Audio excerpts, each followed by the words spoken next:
There. Alright. So now we're going. I think we're live. I think We are live. Except we're not actually live. Well, yeah. So we gotta get through this a few times. Gotta learn how to do this shit. Well, we're just liches. Oh, I like that. I can go with that. Lich? Alright. I don't know magic, but... We know meme magic. That's good enough. Yes. But meme magic chooses the shitlord, not the other way around. True. Correct. So we're gonna be reading and talking about the Strenuous Life and the concepts within. So we'll talk a little bit about the speech first. Said by Theodore Roosevelt at the Hamilton Club in Chicago in April of 1899. And let's just jump into it. I'm totally not Philip DeFranco. Yeah, I think it's about how prescient it is, right? Like how in 1899, how we kind of predicted some things, and like how we hear the echoes of it in our modern culture today, you know? Like the issues he brings up. It's genuinely terrifying to actually read this speech or listen to someone else read it, and you'd be like, yeah, we're not doing that anymore as a society at all. Yeah, and like exactly not that, you know? Yes, I mean, it's like you guys said. I mean, like every time you come across something in here, your mind zooms to like 15 different things that's totally fucked up with what's going wrong with the world right now. It's ridiculous how like Nietzsche or something like that, you know? Yeah. There's a lot of abyss staring in this. For sure.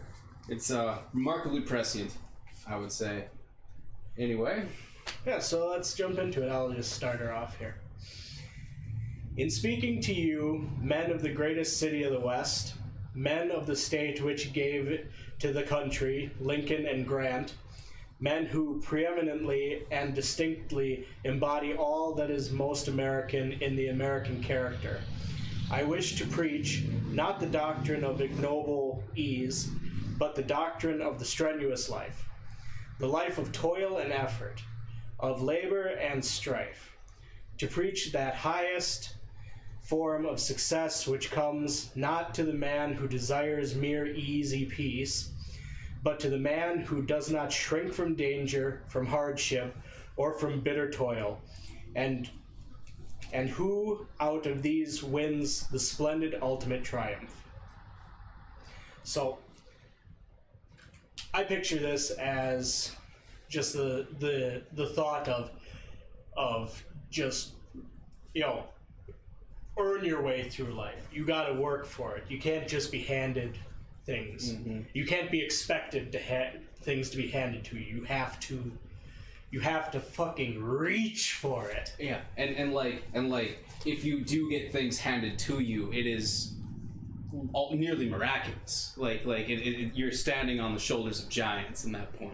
And I think that's what he kind of lays out there in his preamble, right? Is like, I come not to preach about the luxurious life, but like the strenuous life, the reality of life, like what it takes to have gotten here and to continue.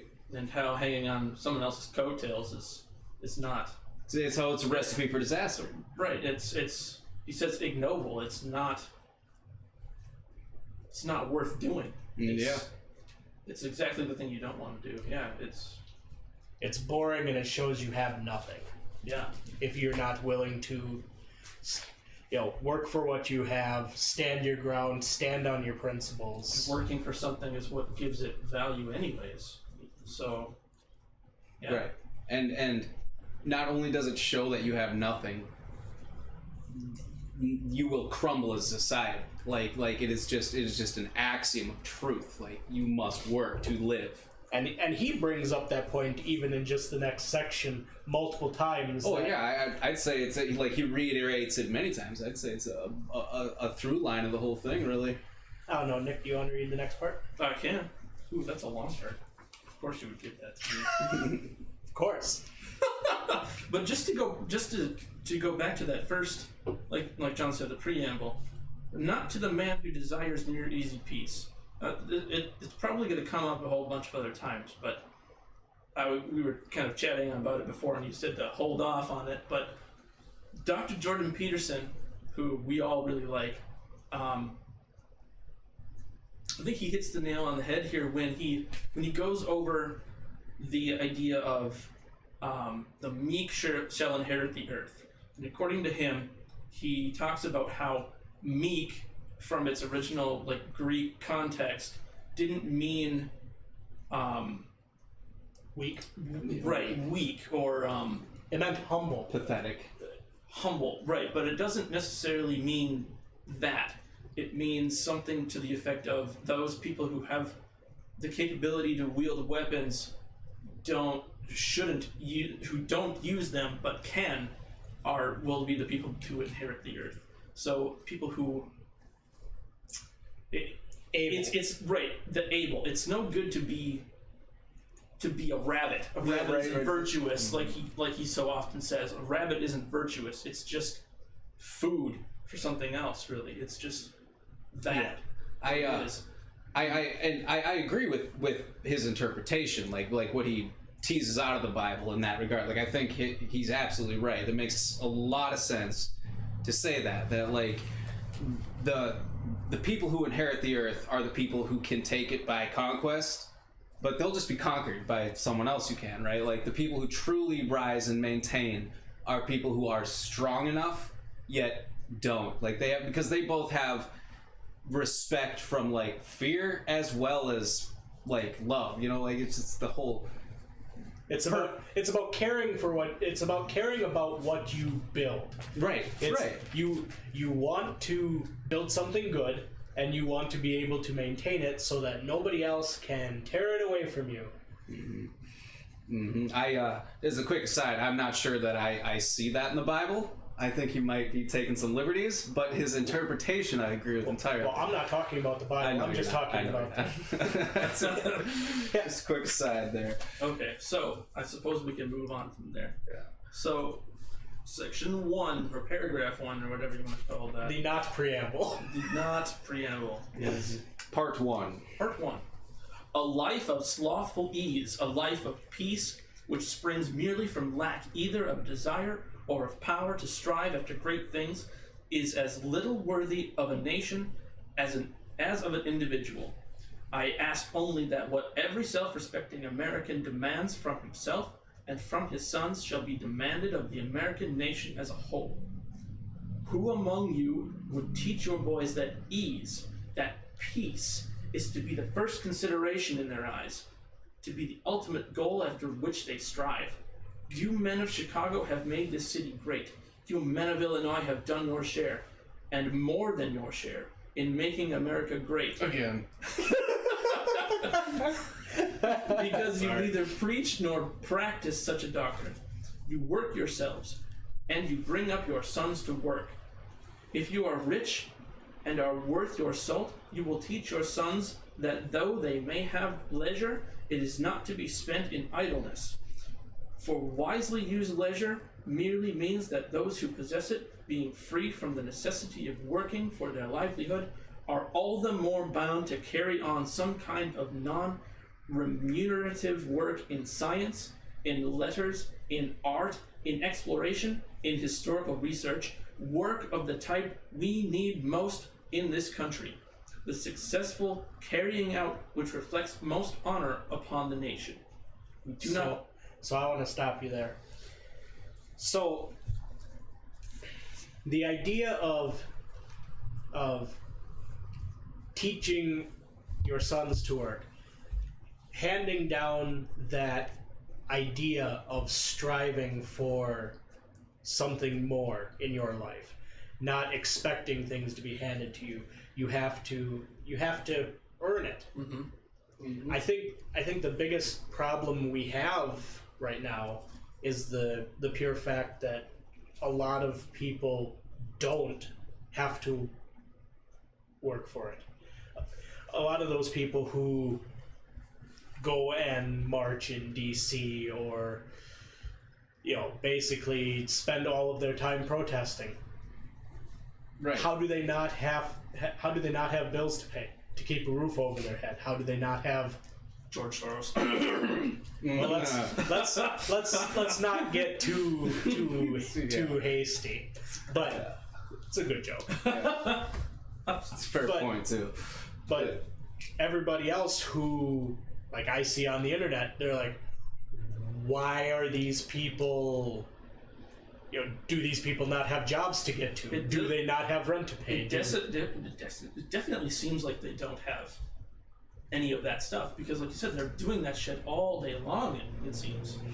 Well, I would say, and of course this is a hypothesis, I don't have any data to back this up, but it does seem to me that, like, this is coming out of the American universities in general, right? It seems to be kind of the progenitor of it, and you don't get to go to university unless you're affluent. You know what I mean? Obviously people get in with scholarships and other things, but by and large, you have to come from a fairly successful family.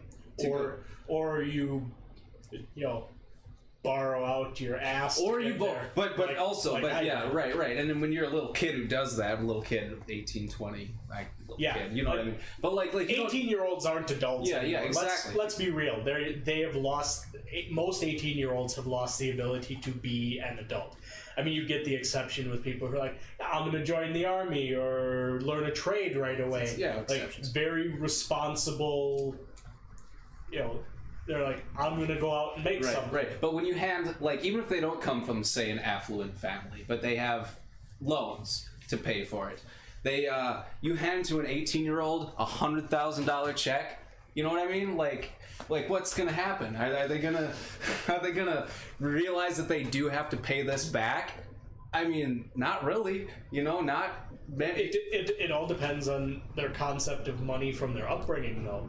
True. I mean, the affluent family is going to be like, it's just money. Who cares? I grew up as a farmer, so money was always, Tight. It was tight because all of your input was in the spring, and everything you reaped was, in the fall, and that had to make it through to the next fall.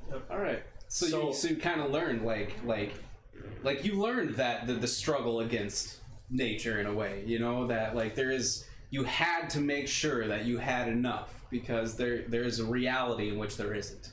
Right. Where these kids don't know that, and I come from a fairly affluent family, and I can attest, as anecdotally, when I was 18, I couldn't fucking. You give me $100,000 check, tell me I'm paid. Yeah, I'll pay it back. Yeah, I'll pay it back. What am I doing? I'm going to the bar the next day. I mean, that's just me, but I guarantee that there is a through line here, with these people who go out to protest that just have zero true appreciation of the struggle against scarcity, for lack of a better word, against reality, that you can. Speaking of scarcity, all I can think of is when anybody talks about scarcity, all I can think of is communism. just you want scarcity, and you want to be just completely ripped. You just go on the communist diet where you have nothing ever. Lose some weight real quick. Because the state takes it from you, or it just isn't there to begin with. Well, I mean, it's not fucking coincidental that these people are also very overlapping with the communist group. People who are literally communists. They love Shea and they love Maduro, and they. Oh yeah, you can go to Urban Outfitters, one of the most peak capitalism fucking places in the world, and you can't walk past an aisle that doesn't have a Che shirt on it. Yeah. and $120 jeans that are ripped halfway down. What the fuck? And then just buy a cheap pair of Wranglers and just wait 3 months. And right. But okay, paying $100, and I'm not even joking. Paying $100 for a pair of ripped jeans happens all the time. And you look at the outfit of these protesters, and they have boots or whatever the fuck. Like, what was that thing where that lady had those $150 boots? It's that goth chick who was holding the communist flag or communist so what was placard that sign is like if we can't afford ramen, then we'll eat the rich or something. Yeah, and she had like $150 boots, and like her whole getup was like $500 or some ridiculous shit like that. Totally. And like I'm certain that there are in these protesters that go to like Jordan Peterson's speeches and Ben Shapiro and basically anyone to the right of frickin' the left. Chairman Mao. Right, Chairman Mao. That's... Like I'm sure that there are a lot of people in those groups that aren't these type of people, like that they generally have an ideological desire to do good and right. But I do think that a lot of it is, in fact, affluent kids or kids just handed a lot of money that have never learned what money is. Like, I think that's kind of gets to the core of it, that they do not understand what that cloth piece of dollar really is. It represents, time, effort, and we're standing on the shoulders of our forefathers to have what we have, and it's like it's such a lack of education that went into a lack of history education and economics, really. Well, we've done, in the last 10 years all we did was repeat history. Like say what you will, Obama was no better than Bush. No, he got us into another war in the Middle East. He did all of we keep running in these same fucking circles, except for like the last 2 years. No, what do we have right now? We have North and South Korea sitting down in Panmunjom, actually talking it out, which hasn't happened since 1952. It's been an open state of war. Yeah, it has been. The war has not stopped. Yep. Mm-hmm. But now there's a chance for an end. Right. Which, as crazy as people think he is, Trump played a major hand in there. Trump did it. He put the thumbs right where he needed to push all that right together. Oh yeah, okay. If we're gonna keep going down this rabbit hole, Well, agree. let's. Maybe. We can get there, but let's bring it back to what we're actually. Yeah, we segued mighty quick. Fair enough. Which kind of shows you how interconnected all of this is. Mm-hmm. It's unbelievable. Okay, so you want me to keep going? Yeah, just keep going. Okay. We do not admire the man of timid peace. Probably just stop there again, and that's the same thing I was talking about. Yeah, we do not admire the man of timid peace. No, we hate the soy boys. Yeah, we hate soy boys. Yeah, exactly. Who doesn't? Soy boys hate themselves, right? Yeah, I'm not the only one who's observed that, right? Yeah, they're quite self-loathing. So, yeah. Like, it's not even self-deprecating humor. Like, they legitimately hate themselves. It's like, what is that? I'm reminded of Amazing Atheist. I'm sorry I'm white, and with the belt. Yeah, I'm sorry I'm white. I'm sorry. Yeah, I'm sorry I'm a man. Yep. I'm sorry, toxic masculinity. Yep. Yeah. And they're so effeminate too in so many ways. Yep. But all right.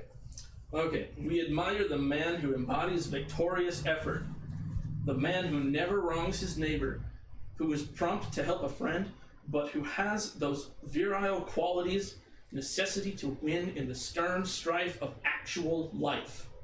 Actual life. Like not the internet. Right, like not the internet, and not someone's figment of their imagination, like of what reality is. We're floating on a cloud of century success. Like there is an actual reality undergirding it all that is rushing up to meet us. No, gravity is a very real thing here, and it has taken hold of us again, and it is pulling us right back to, as it inevitably does. Yeah. Yeah. The only issue I see though is the pure fact that we have a system set up right now that rejects nature and rejects observable reality and says you can be whatever you want, you can do whatever you want, and you don't have to worry about the consequences, and it doesn't matter who you bull over as your, you know, one of the 76 genders of Tumblr or whatever. Yeah, well, yeah, There's 76 official genders on Tumblr. Well, But when last you checked. but Did you ever see the gender breakdown from Count Dankula? This is like 100 quadrillion different genders or something like that. Well, the thing about that is that's not even a joke. Like, there are many people in this LGBTQ movement who make videos on YouTube and stuff who talk about this, like how there is actually an infinite number. Yes. Because it's not like the entire concept of gender is just a Western construct. It's the problem is that they are conflating the two terms of gender and biological sex or genetic sex. Oh, They way also conflating conflate it into personality too, which exactly. They think that's how you get the furries. Yeah, like they've inadvertently discovered individualism, and then are now calling but they're not self-aware enough to know that's what they got. I'm not even kidding. You're right though, because I've thought the same thing too. Like, they're right there. They're right there to say, like, to just take the next step. Yeah. And they don't. They just stop right there like it's a cliff, because they know that taking the next step brings them to this. Yes, it brings them exactly. right to that hard work shit. Exactly. Because it means that they're not special if they take that next logical step. They can't be special because they are an individual like everyone else. Yep. It's like in the movie The Incredibles when Syndrome's like, when everyone's special, no one will be. Yep. And that idea, I think, terrifies them because their upbringing was very much, you're special, you can do whatever you want. That idea of you just don't have to work for it. Right. You're special, here's a participation trophy, just for showing up. Those are the worst. Oh yeah, because it's narcissism. Healthy competition is good for you. It's the most painful but the best thing for you. Like, show you your disappointment can help. Yeah, it shows you where your own are. limitations. Yep. And people can't see their own limitations anymore. No, especially in the culture that you were just talking about, like participation awards and the like. You just and I was a victim of this. Like, I grew up thinking like way more special than I was. No joke. I'm not kidding. Like, I was one of the best singers in the choir, and I'd get a lead role every time I tried out for the play. And I had an affluent family, and but it's in a tiny pond, not even just a small pond. Like, there's a small town in a small state in one nation in the world that I just had no concept of. Like, the internet really taught me that, though. Like, I came onto the internet like a bull. Like, I'm here now, and then holy shit. And then you ran into me. Yeah, well, you and many other people, in no small part, yes. And I imagine you can attest to this. Is that a fat joke? Because that's funny.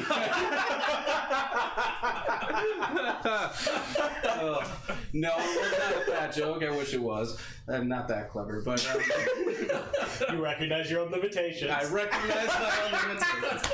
Yeah, but no, it was meeting many people from many different places and realizing that, okay, there are millions and millions and millions and millions of other people on this earth that are my equal in everything or more.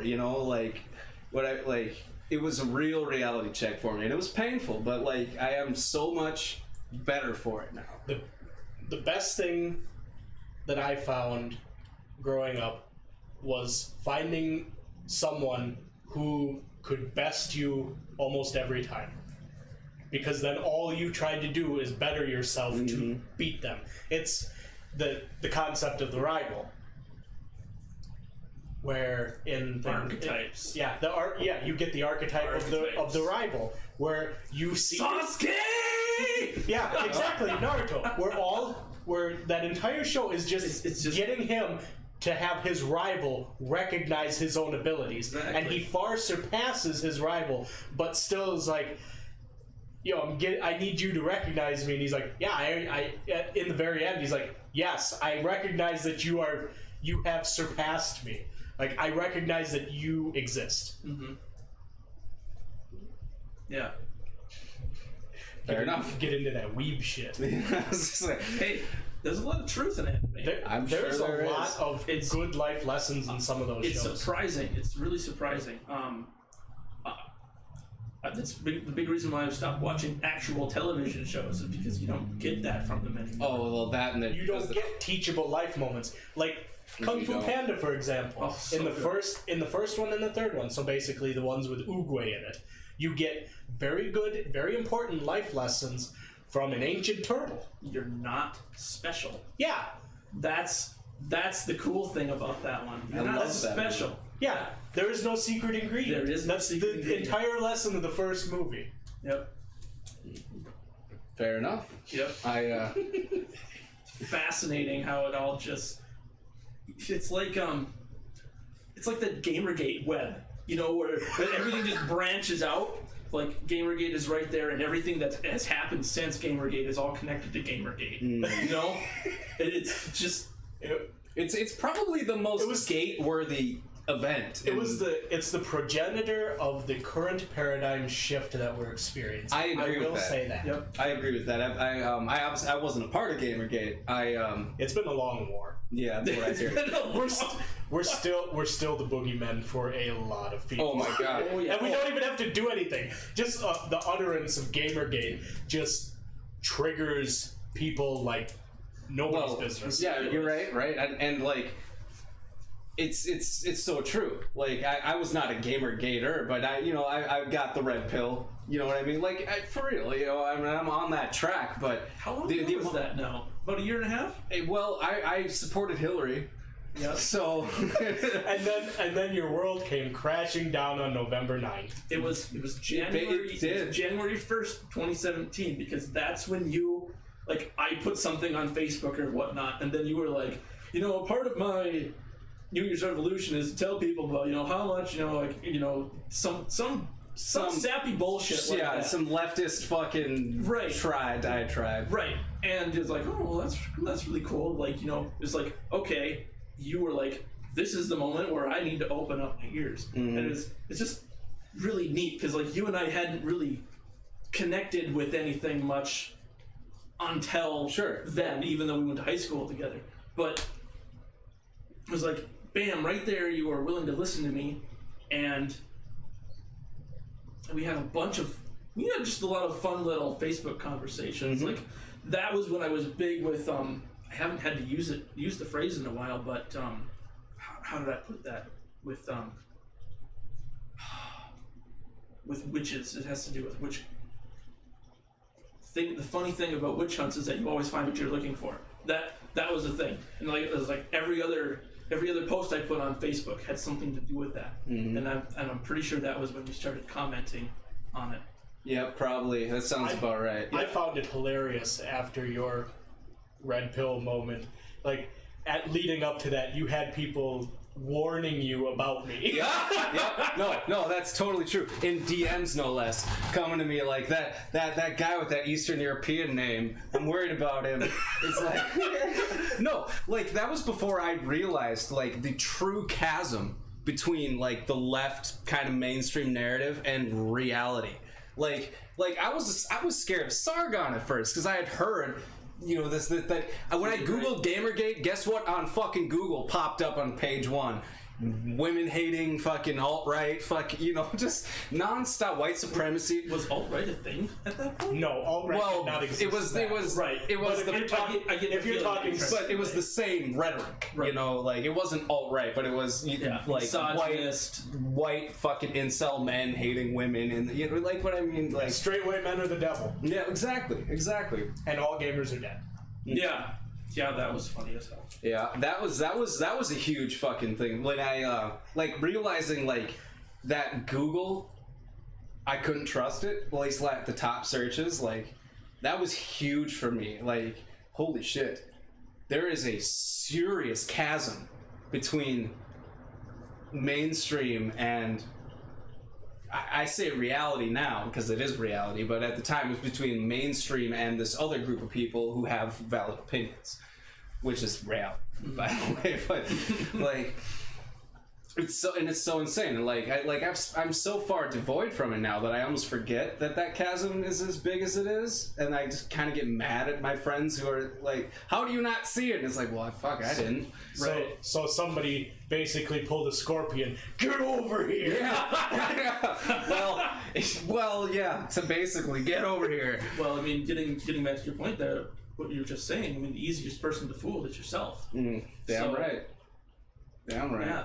First step to admitting a problem. First step to solving a problem is admitting you have one. Yeah. And holy shit. It gets back to that. The easiest person to fool is yourself. Yeah. Yeah, I don't have a problem. You all have the problem. Exactly. That's why some interventions are really dangerous, especially with meth heads and stuff like that. Because they could literally just rip your arms off because they got that meth strength going.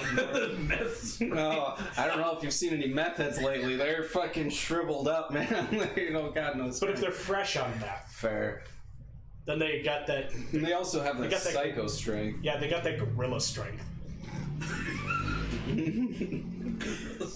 So I think we should get back to it. We've segued quite nicely, and we've covered a lot of ground that's in here. But I mean, we haven't really gotten very far. No, we have No, not. we're like halfway through paragraph 1 of 17. Yeah.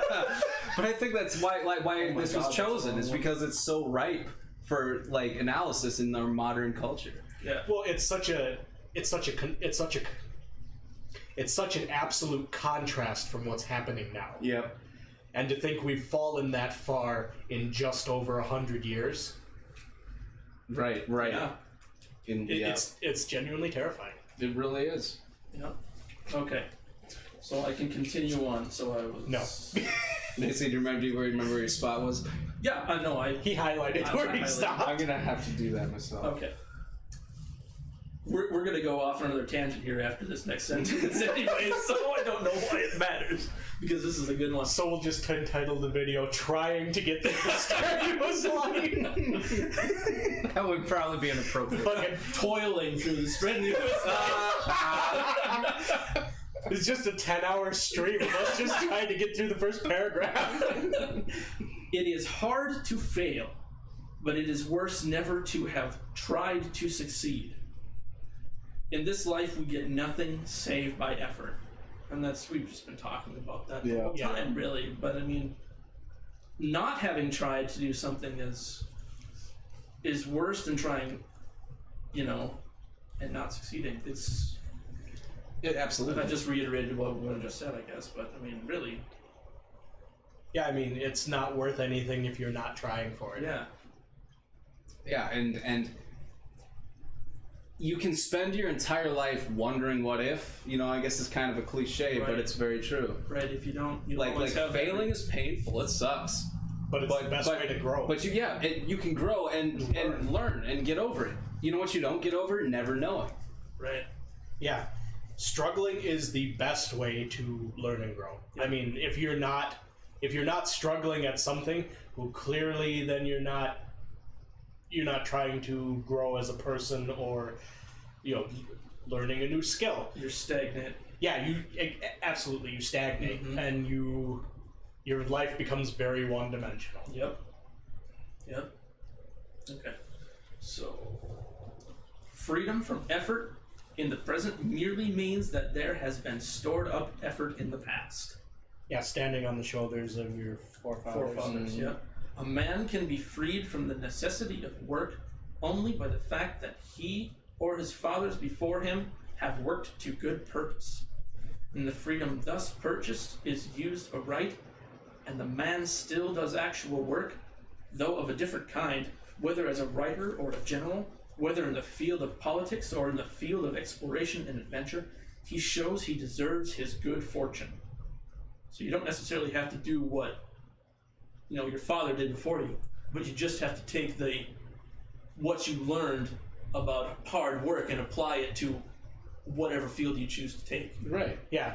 Like, my great-grandfather was a farmer, my grandfather was a farmer, my father was a farmer, and I'm not. Right. But you've taken with those lessons of... Yeah, I've learned the lessons of a hard day's work and, being up before dawn and going to bed well after because there's lots of work to do. Mm-hmm. That it? I can just keep going? Yeah, yeah. Okay, I just making sure. Okay, but if he treats this period of freedom from the need of actual labor as a period, not of preparation, but of mere enjoyment, even though perhaps not of vicious enjoyment, he shows that he is simply a cumberer of the earth's surface, and he surely unfits himself to hold his own with his fellows if the need to do so should again arise. Mere life of ease is not in the end a very satisfactory life, and above all, it is a life which ultimately unfits those who follow it for the serious work in the world. Yeah. Don't be a hollow husk. Right. Don't. Yeah. I mean, that's exactly what's happened right now. People aren't holding their own weight, and so the people who come after them obviously aren't going to learn anything from them, so it just keeps getting worse and worse. I mean, a mere life of ease is not in the end a very satisfactory life. It's so true. I mean, you can wake up, lay in bed, watch movies, play video games. Those things are great, but stop. What is it? Ron? Stop talking about me. What is it? Was it Ron White who had the bit? No. Yeah. Or was it George Carlin? About people who People who ought to be killed? no, he said that many times. But people who go out and make noise for their cause just for the sake of Making noise. Versus the guy who's sitting in a beanbag chair. No, the beanbag chair naked eating Cheetos is Ron White. But it's like George Carlin said, you want to see a guy who... He's like, show me a guy who's sitting around watching porn all day and jerking off, and I'll show you a guy who isn't causing any fucking trouble.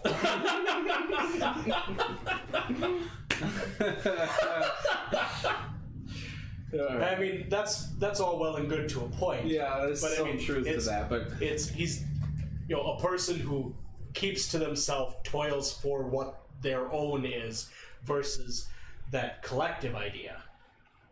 Because you get a lot of people who have that the not serious work. They just kind of shamble through life, and they seem to all find each other to shamble through life as a group. Well, going back to like the protesters we were talking about earlier, and how they don't seem to have a real sense of reality, and where he says, well, they have a real sense of reality. They just don't have a real sense of real reality. Fair enough.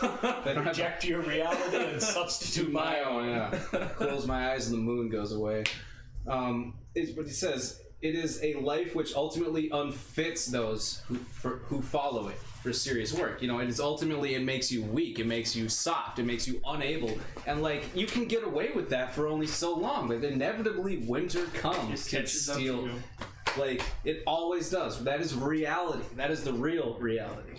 And we have been so successful because of the values and traditions that we've had for so long that have risen us to such success that and we've tried not to do nothing but tear them down in the last 40 years. Well, that is the left's agenda, frankly. Actually, probably since Kennedy has started getting torn down. But where he says that it makes people who follow it unfit for serious work in the world. Yeah, there are Soy boys.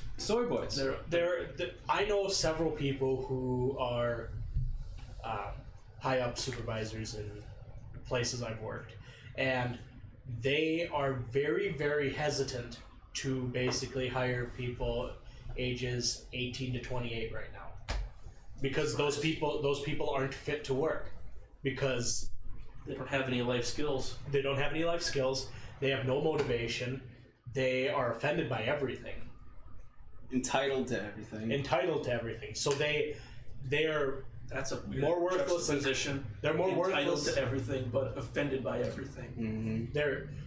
They're as worthless as cut dogs. Yeah. They're worthless. And I'm just saying, like, once again, just the prescience of this right there. You know? Well, A this mere is- life of ease is not in the end a very satisfactory life, and above all, life will ultimately unfit those who follow it for serious work. Like, Yeah, life unfits. and we're Nature- seeing that. We're seeing that nature right now. is selecting them out. Yep.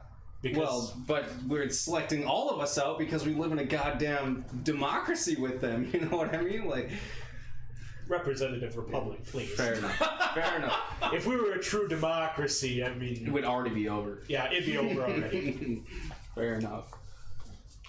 All right. Before we move on to part two, It's an important distinction. before we move on to part two, mind if we take a quick break? I got it. Sure. You listen, that's good. Yeah, if you want to just, I mean, if you we'll want just, to, yeah, we'll just keep it going. we can edit out this Yeah. intermediate bullshit. Oh no, we're gonna pan to you taking a piss. We're totally going to pan to you. I thought in we the wanted job. people to watch this.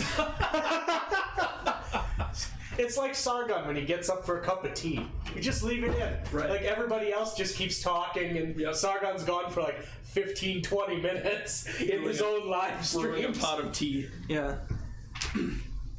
Okay, if you guys want to read the chat, why not? If you guys want to read the chat.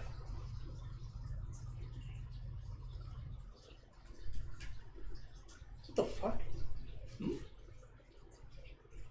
Kind of text us just the word "ho," H-O. I didn't send it. No, you didn't send it. Oh. You need some more water? No, I'm pretty good. Yeah. Seriously, this big New England jug is the best jug. It's seasoned. Huh.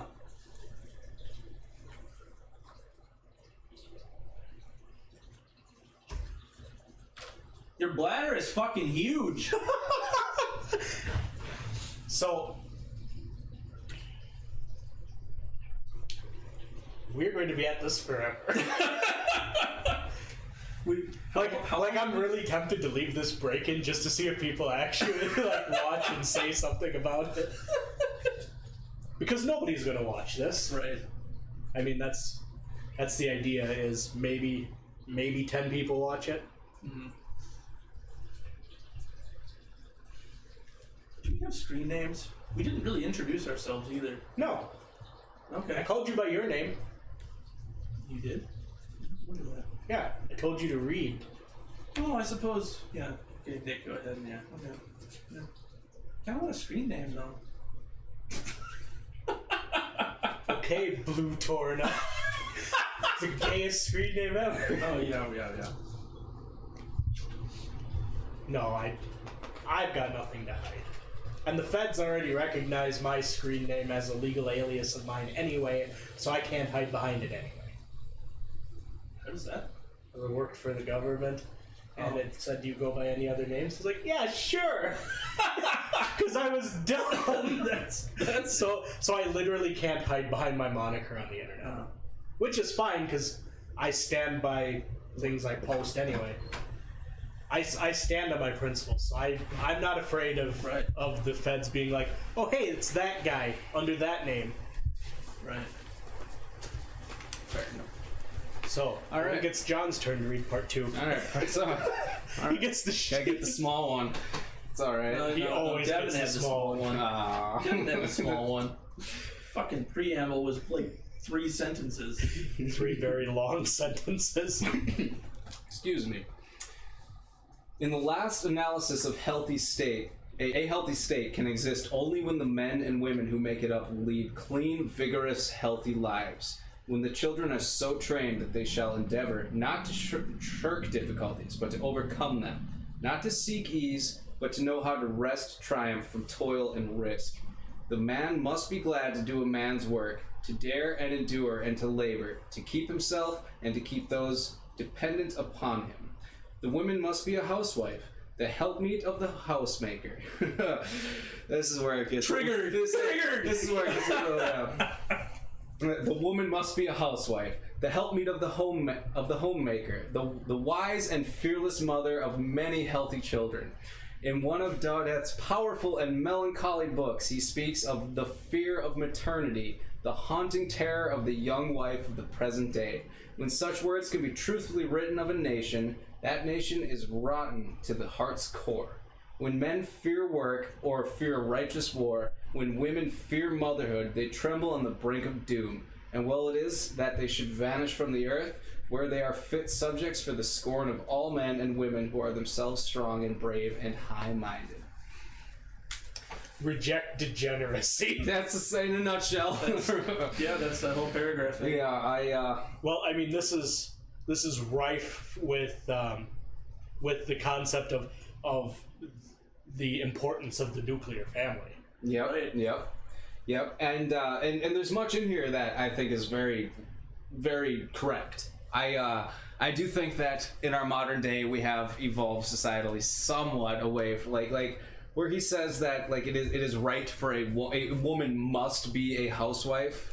Like, okay, It was 120 years ago. fair enough. Yep. Exactly. It is 120 years ago. So I mean, it is kind of wrong to read it in Right. through the lens of modern morality.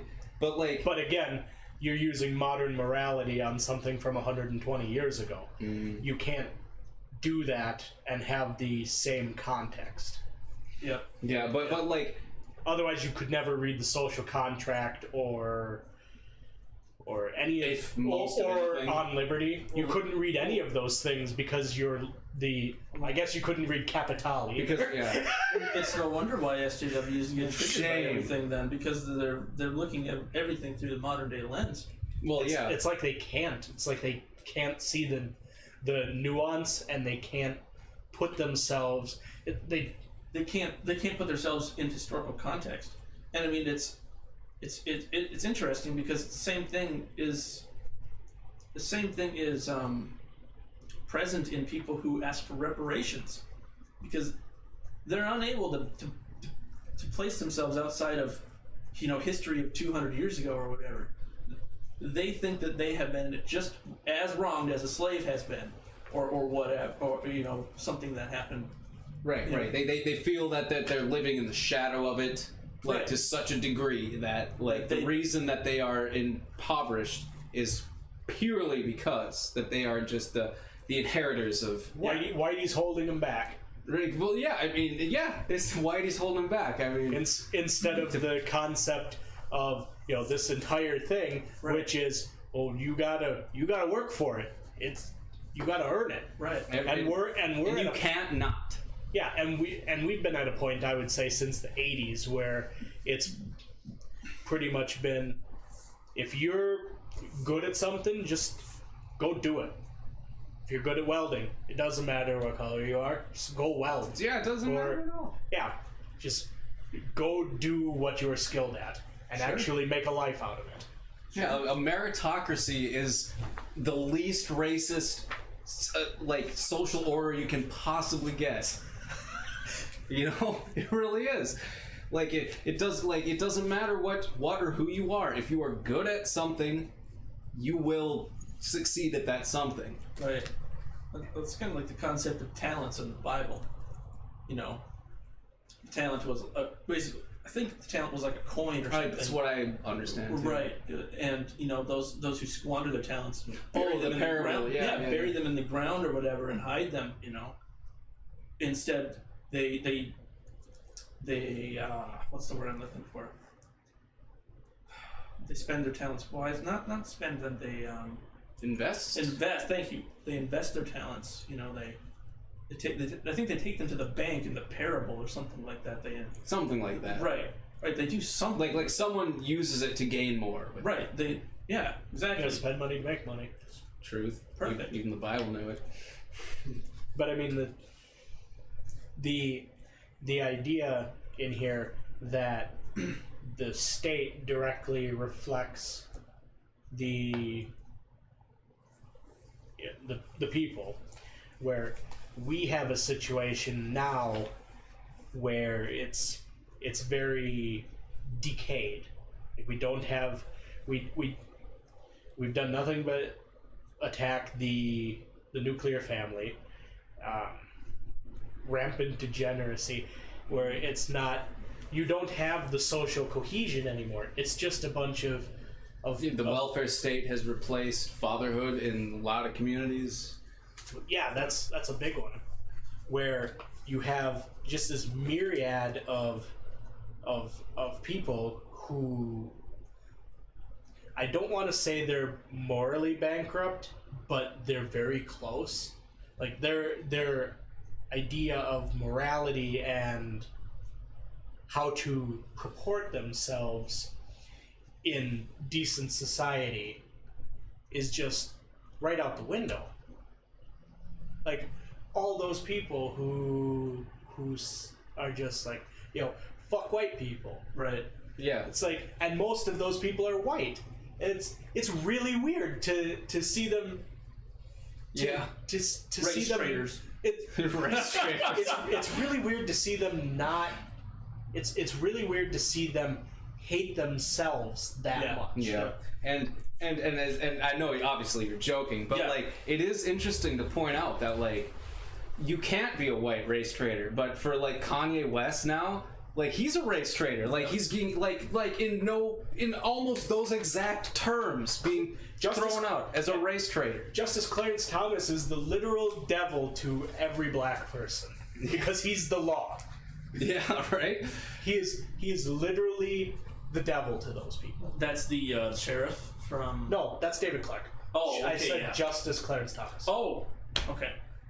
Yeah, I was talking Supreme I Court said Justice. Just as Clarence Thomas. So No, I'm like, no, Justice. Okay, Justice. Okay. Mm-hmm. Yeah, David Clark is another one where and Ben Carson. Thomas Sowell. Thomas motherfucking Sowell. I still haven't watched that interview. Ruben's interview. Yeah, I still need to do that. It's worth it.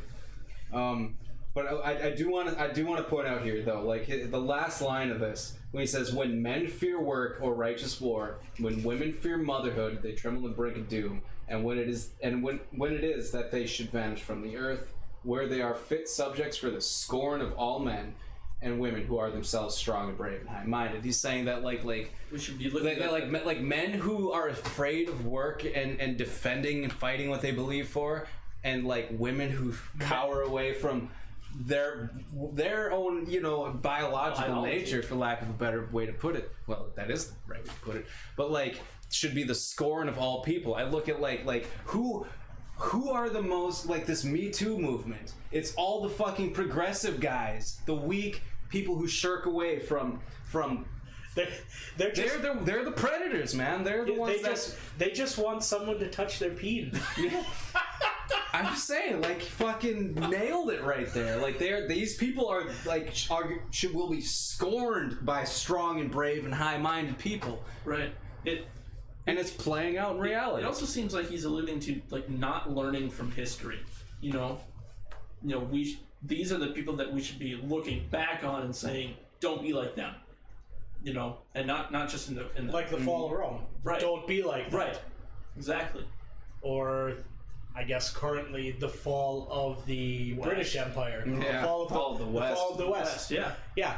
Don't stop doing things this way. Yeah, there's so many of us who are just screaming, stop. Yeah. STAHHHHP, Stop! Please, for the love of God. Look, like the Telegraph just had a fucking article the other day where it's like, let's talk about the 600,000 white people who have left London. Like, I'm not a big fan of the way that was phrased. Was the article you just shared today that you... Okay, yeah. Yeah, it's basically a white flight type of article. Right, I don't like that they're setting it up so white versus not white, but like... What are you gonna do in this time? Like, we gotta fucking talk about this. Like, I think there are so many Americans who are just completely unaware of like Tommy Robinson and what's happening in Sweden and Germany and France and everything. Like they just don't get that news because duh. I mean, we know why the mainstream media doesn't play that with fake news. Yeah, hashtag fake as fuck news. Frankly, well, it's not so much the fact that they're fake. It's the fact that they very much cherry pick for their own agenda. right? Their lies of omission. They're lies of omission. They're not. They're not faking anything. They're just. Well, except when they do. You're right though. Yeah, they spin the words in such a manner that the victim turns out to be the villain almost every time. Yep. Mm-hmm. They make it so that you don't like the New Year's attacks in Cologne, Germany. That it took social media to break because nobody wanted to talk about it. Yeah, nobody wanted to talk about that giant game of Taharush that was going around. They're like, no, it's fine. Or Rotherham, or Telford. Yeah. Rotherham. How many people still haven't heard about Rotherham? It is a surprising amount of people who don't know about it. It's like one of the biggest stories I've heard in fucking years. It's like 40,000 children or something. No, it's like 14. It was 1,400 for sure. Only 1,400 children. Yeah, only 1,400 children. I mean, it might as well have been 40,000. Right. At that point. Yeah, right. Yeah, at that point. I mean, thank God it wasn't, but I hear you. I share the wiki article on that every now and then. And, Yeah. I don't get any response. No one wants to fucking. Right. No one wants to touch an article about kids. About gangs of men, Asians. Gangs of Asians. Yeah. gangs of Asians, Asian men. Asians. Conjures up an image of Koreans and Japanese. Those Japanese are pretty fetishy, aren't they? Yeah, but most of that's like tentacle porn and not gang rape. I'm just saying, like the way they that is a lie of omission in itself to call it gangs of Asian men. Deliberately what they are avoiding saying. Pakistan is technically in Asia. Technically, that's fair, but when you say Asian, you don't think Russian because Russia's all, and you don't think Indian. You don't think Pakistani or Afghanistan or any of the stands. Mm-hmm. You don't. You Turkish, automatically think Japan, China, Mongolia, Vietnam, Korea. Yeah. Yep. Right. That is what maybe the collective consciousness, for lack of a better word, conjures up, and then that they are deliberately playing on that because they get to say, "Oh, we weren't lying." But for it, like, an absolute fact that, like, if it was white Christian men, you think they would have left that out as explicitly as possible? It would be the front page page headline. hammered. It would be the front page headline on every newspaper. It would be bold and underlined every time that they bring it up. Yep. White men are the problem, because that's the narrative that's around right now. Bingo. The narrative. Yeah. Yeah. Anyway, I suppose we shall continue. Who's up next? Well, I guess it'd be me again. Yeah, fuck you. Paragraph 4 is like a page and Jesus Christ. Jesus Christ. Devin and I sat down and talked to each other before. And we've set I up can this way. tell. I can tell. Sandbagging you. Railroaded into the fucking longest ass paragraph. Yeah. Holy. Oh, look. Oh no, 8's not divisible by 3, so somebody else gets that long fucking one. Fuckers. Not it. So, I guess we're on paragraph 3 then. I guess so. Unless you want to do paragraph 4 first. Oh, yeah. 3, yeah, as it is. Yeah. As it is with the individual, so it is with the nation. It is I had it highlighted. As it is with the individual, so it is with the nation. That is a powerful line. Right. It's the The strength of your nation comes from the strength of the character of your people. Exactly. You don't have a nation. Well, people. what is a nation? And it's If and not it's an not the, and it's people, yeah. and you can't say the strength of the people. The strength of the people. You have to say the strength of the character of the people. Yeah. That is why the British Empire was so successful. Yep. That is why Winston Churchill with the, keep calm and carry on, and just basically muddled the British's. We muddle through. Yeah, they just muddle through, Yeah. and that mentality has served them for 1,000 years Yeah, I remember almost. Sargon talking about that a few times. They just muddle through. Mm-hmm. Which, he talks about that in relation to the way that he doesn't want to be like overloaded by the Germans through the EU, right? Because they have such a vastly different way of doing things. The British have always muddled through everything, whereas the Germans are like, it's highly geometric. It's rigorous. And they have to have everything planned It's very out. compartmentalized. Yes. And it is very much still English people, German people, French, but it wasn't always that way. Like France wasn't France until it was I want to say Charles or it wasn't Charles Martel, but like someone who kind of unified France. Like before they even had a French identity. Well, yeah, it was because the like, Burgundians and the the and Normans or whatever. Visigoths. I'm very rusty on my history, but like it was absolutely that. It was all those tribes. They and were fighting with no French identity. Yeah, the Franks were the closest thing that translated over. And it took time and evolution of society before there evolved a French identity.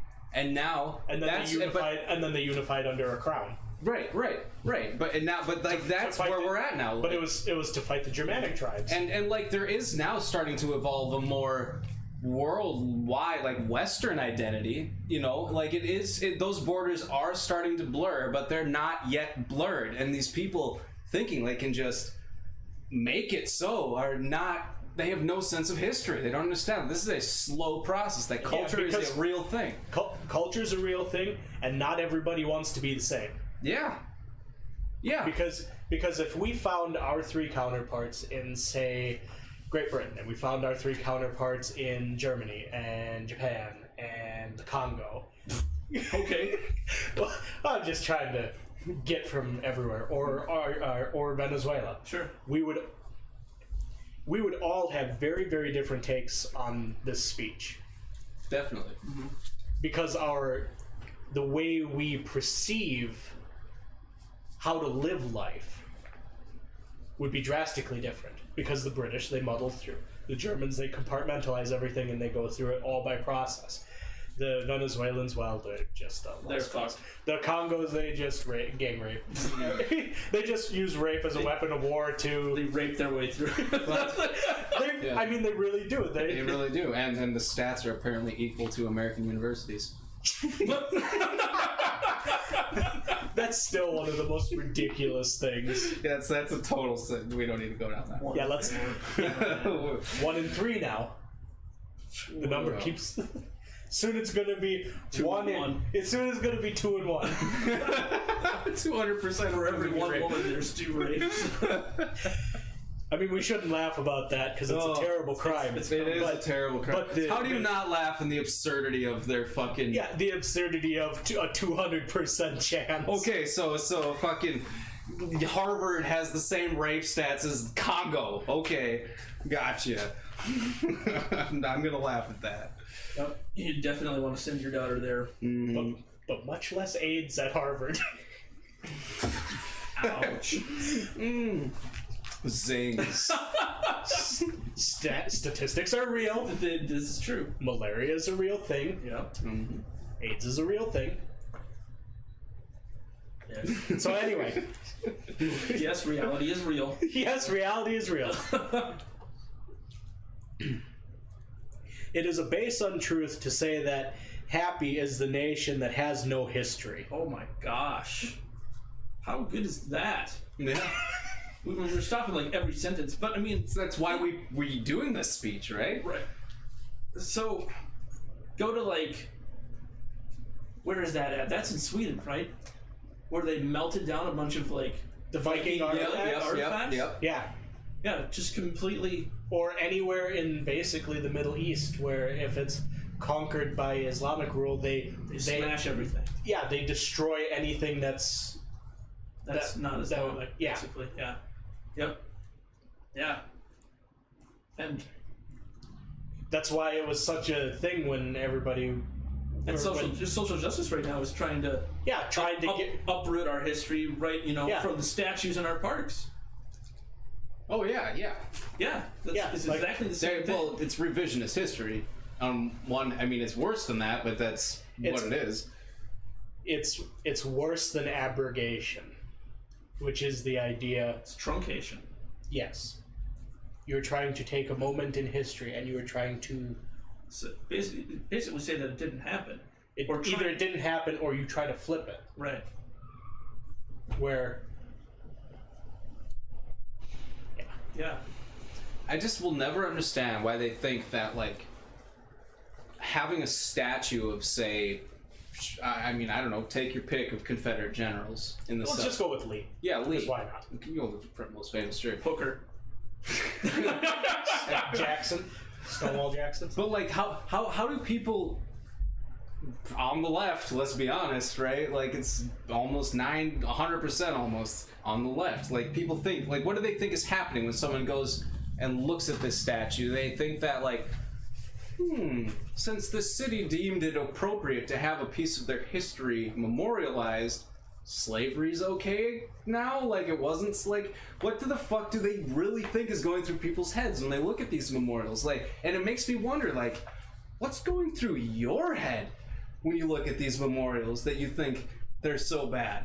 Like, because we don't see that. Like, what are you seeing? Interesting.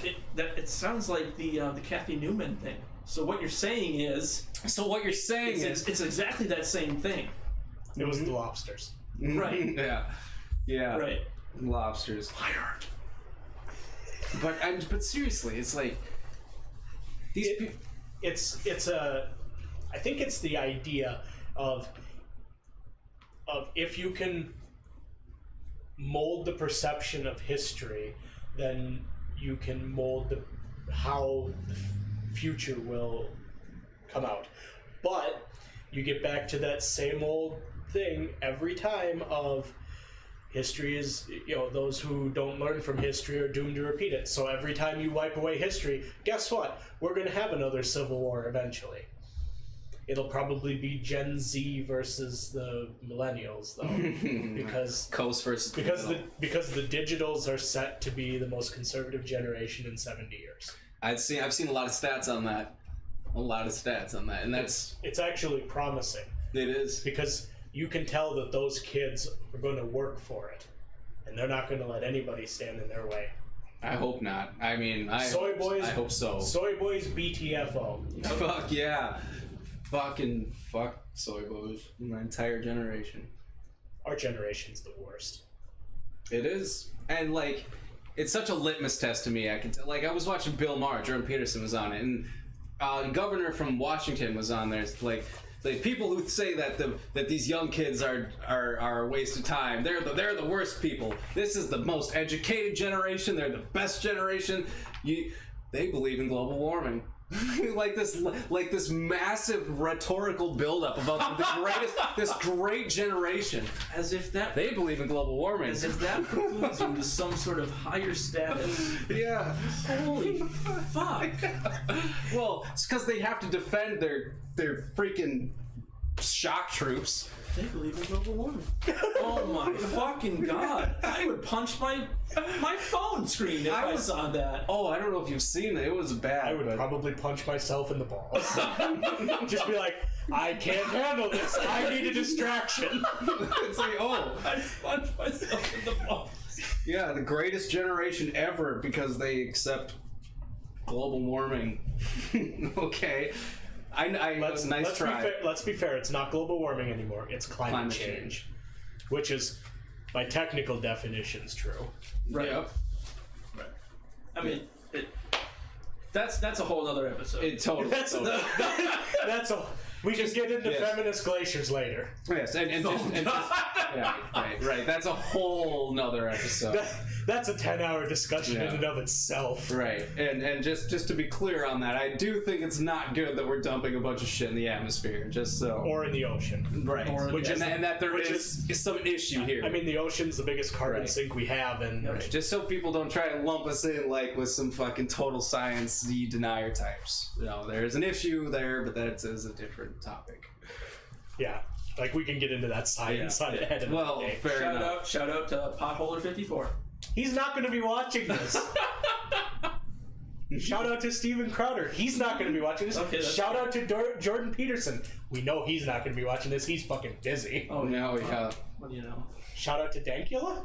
Sure. Maybe he'll watch this. Oh, he's not going to jail. Yeah, he's not going to pay that fine either. I saw that. I saw that. I mean, if his trial was not a bellwether for what's going on. Oh my, it's so... And how many people don't know what's going on, or they only see the other side, where it's just, oh, they tried to jail this Nazi, is all that you see from the other side trying to portray this. Mm-hmm. And me trying to explain this to people, it's like, no. So you're a Nazi apologist. No, I'm a pug apologist. Yeah, a Nazi pug apologist. Hail the 1,000-year pug Reich. I'm right. The Not gonna edit that Reich. Blood and kibble or whatever. Blood and kibble?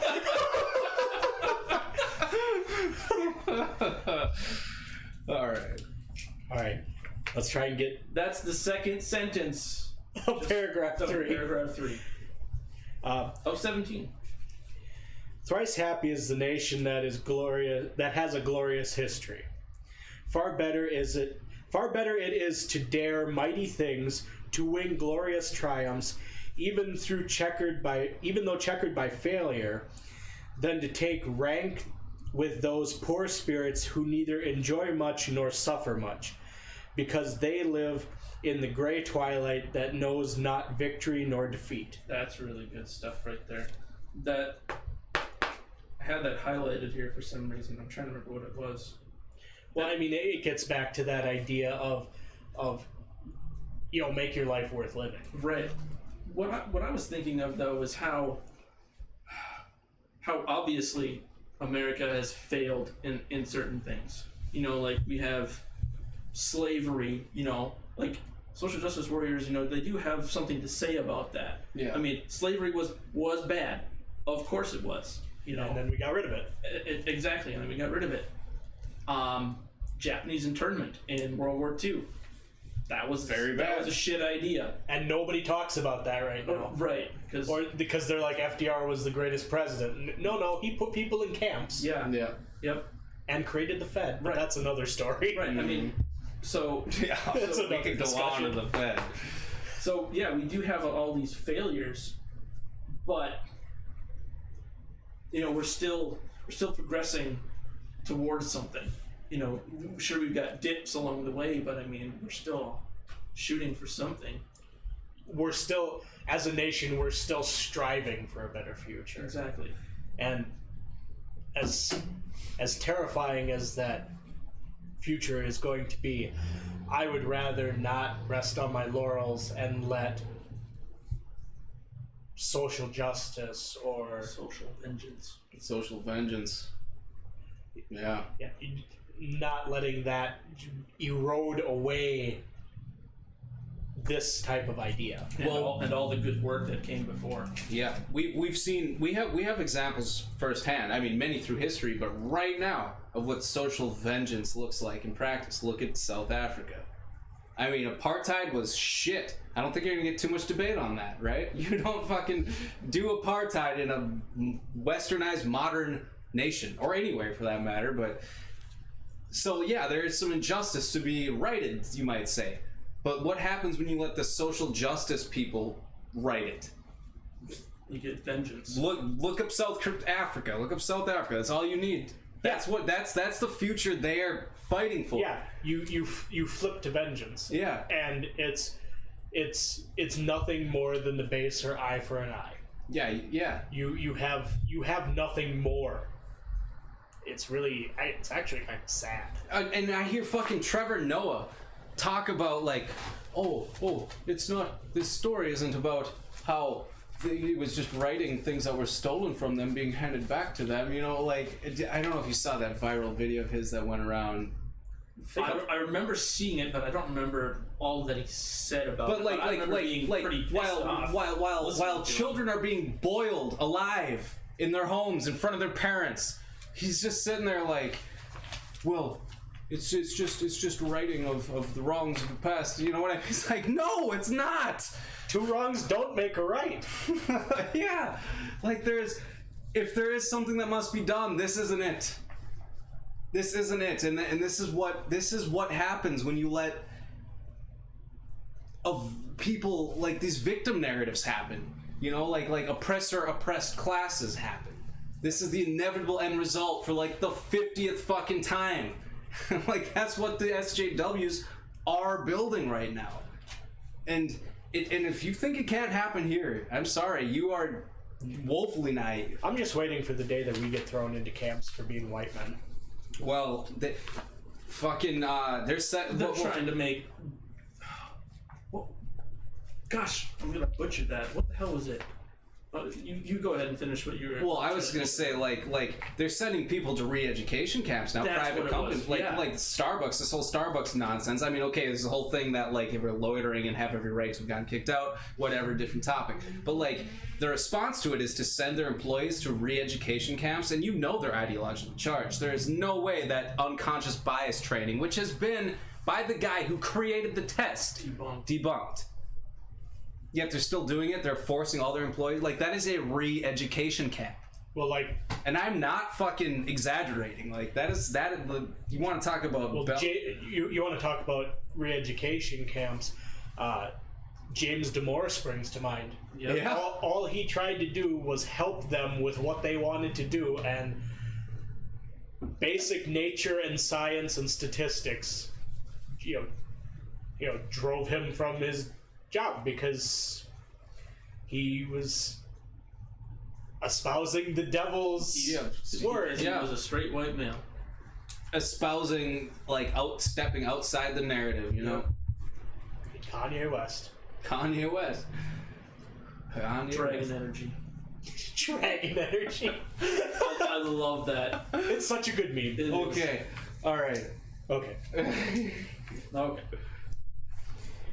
If in 1861 the men who loved the Union had believed that peace was the end of all things, and war and strife the worst of all things, and had acted up to their beliefs, we would have saved hundreds of thousands of lives. We would have saved hundreds of millions of dollars. Moreover, besides saving all the blood and treasure we then lavished, we would have prevented the heartbreak of many women, the dissolution of many homes, and we would have spared the country those months of gloom and shame when it seemed as if our armies marched only to defeat.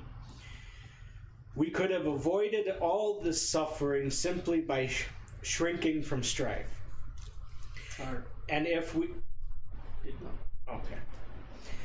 And if we had thus avoided it, we would have shown that we were weaklings, and that we are unfit to stand among the great nations of the earth. Thank God for the iron in the blood of our fathers, the men who upheld the wisdom of Lincoln, and bore sword or rifle in the armies of Grant.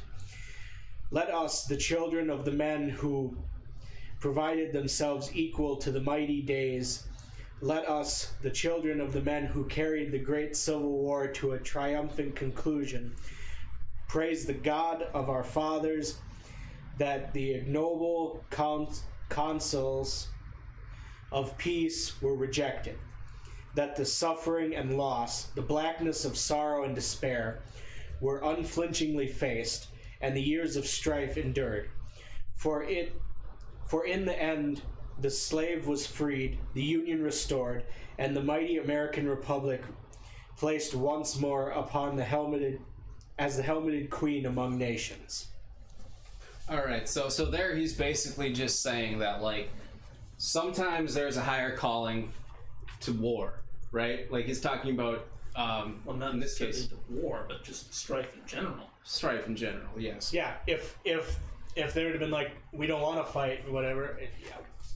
Well, slavery would have never ended in the United States, or it would have come about in a different means, and it would have taken much longer than actually just throwing the gloves off and fighting ourselves. Yeah, and he says, like, if we didn't do this, hundreds of thousands of lives wouldn't have been lost, millions of dollars wouldn't have been spent, many wives, lamentations wouldn't have been uttered, but we ended slavery, right? Mm-hmm. At least in the West, and and then we kept doing it. We kept going places to do it. Mm-hmm. I mean, Great Britain had the conscription armies to go do it. Right, and like this particular paragraph strikes some dissonance within me. Like, particularly as a libertarian, it feels that like we don't necessarily have a duty to go out to other places and implement moral will, right? Even if it is moral, right? But our nation has a duty to itself, though. Yeah. Yes. Absolutely. Absolutely, I agree with that. And like, it goes back to the very first line of the entire paragraph we just went over. As it is with the individual, so it is with the nation. Mm-hmm. Like if we have weak individuals, weak nation. We can't, and nothing great has ever come of people avoiding conflict and strife and the worst you can do is the worst you could do as a person is never try. Right. And like right now, the conflict of our age, thank God it's not violent, like physical. There isn't blood in the streets, but it's I mean, Eric Clanton and his bike lock, but I know what you're saying. Shooting each other in the streets, yeah. But like, it's time for strength now, right? It is, because it will come to that. Like, it's time. I mean, even in the last decade, we've had nothing but weakness. Our country has cowed to many nations. Many. Trump, I believe, is somewhat reestablishing American authority. At least on the world stage. Yes, we're absolutely. We're back to where the United States' will, in one way or another, is going to play out, and we're seeing it right now, North and South Korea. Yep. Mm-hmm. And we're seeing it with. I mean that's the big one. And we got Russia to blink. Those the two biggest ones I've seen. Yeah, exactly. I mean, which I think is. We were 30 seconds to midnight, and then they blinked. Yep. It's definitely. I was about to say Cuban Missile Crisis. I don't want to fucking go that far, but like it is, because it's nothing like that. But right. But it is a massive reassertion of American authority. Like, okay, so the world saw, and the entire world watched that, and they're like, okay, so America is back, in a way.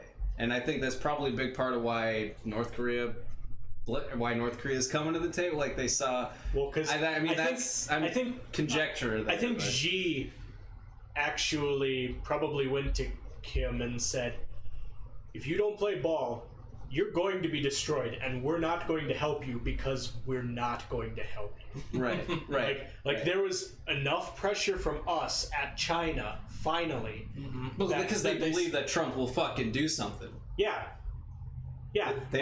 All that banter about my button is bigger and it works, and there's masterstroke. All of that. I mean, I'd agree. She's like, we're not afraid to nuke you if we need to. Yeah, my button works. Yeah. Hey, we nuked that area before.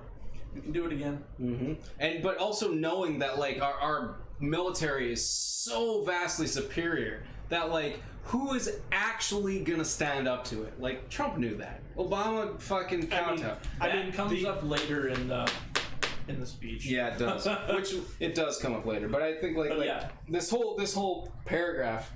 So there's a funny little tidbit of information about Teddy Roosevelt and Trump, and they very much run parallel to each other. If you ever get a chance to if you guys want a copy of Lion in the White House, I'll give it to you so you can listen to it. Sure. But when Teddy ran for governor of New York,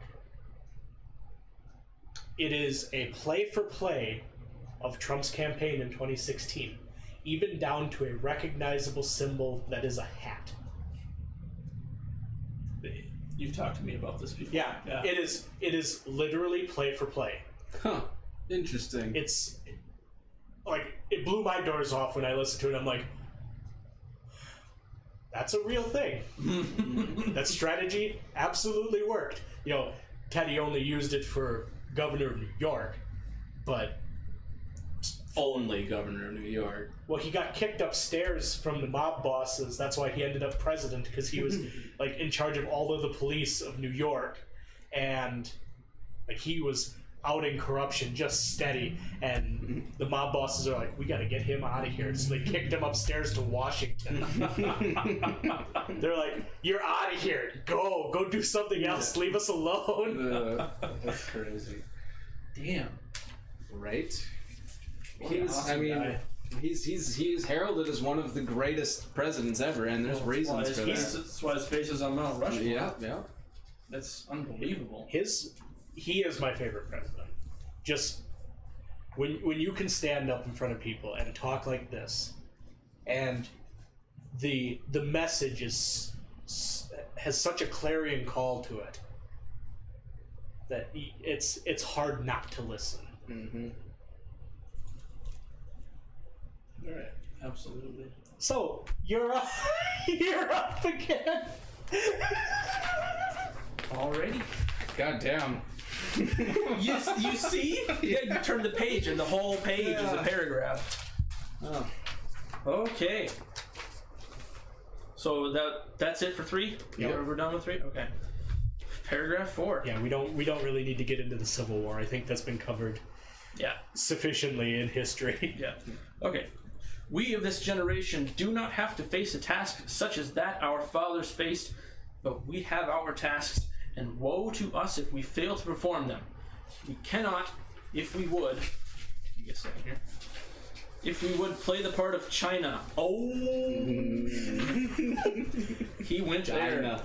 there. Yeah, he went there 120 years ago. China.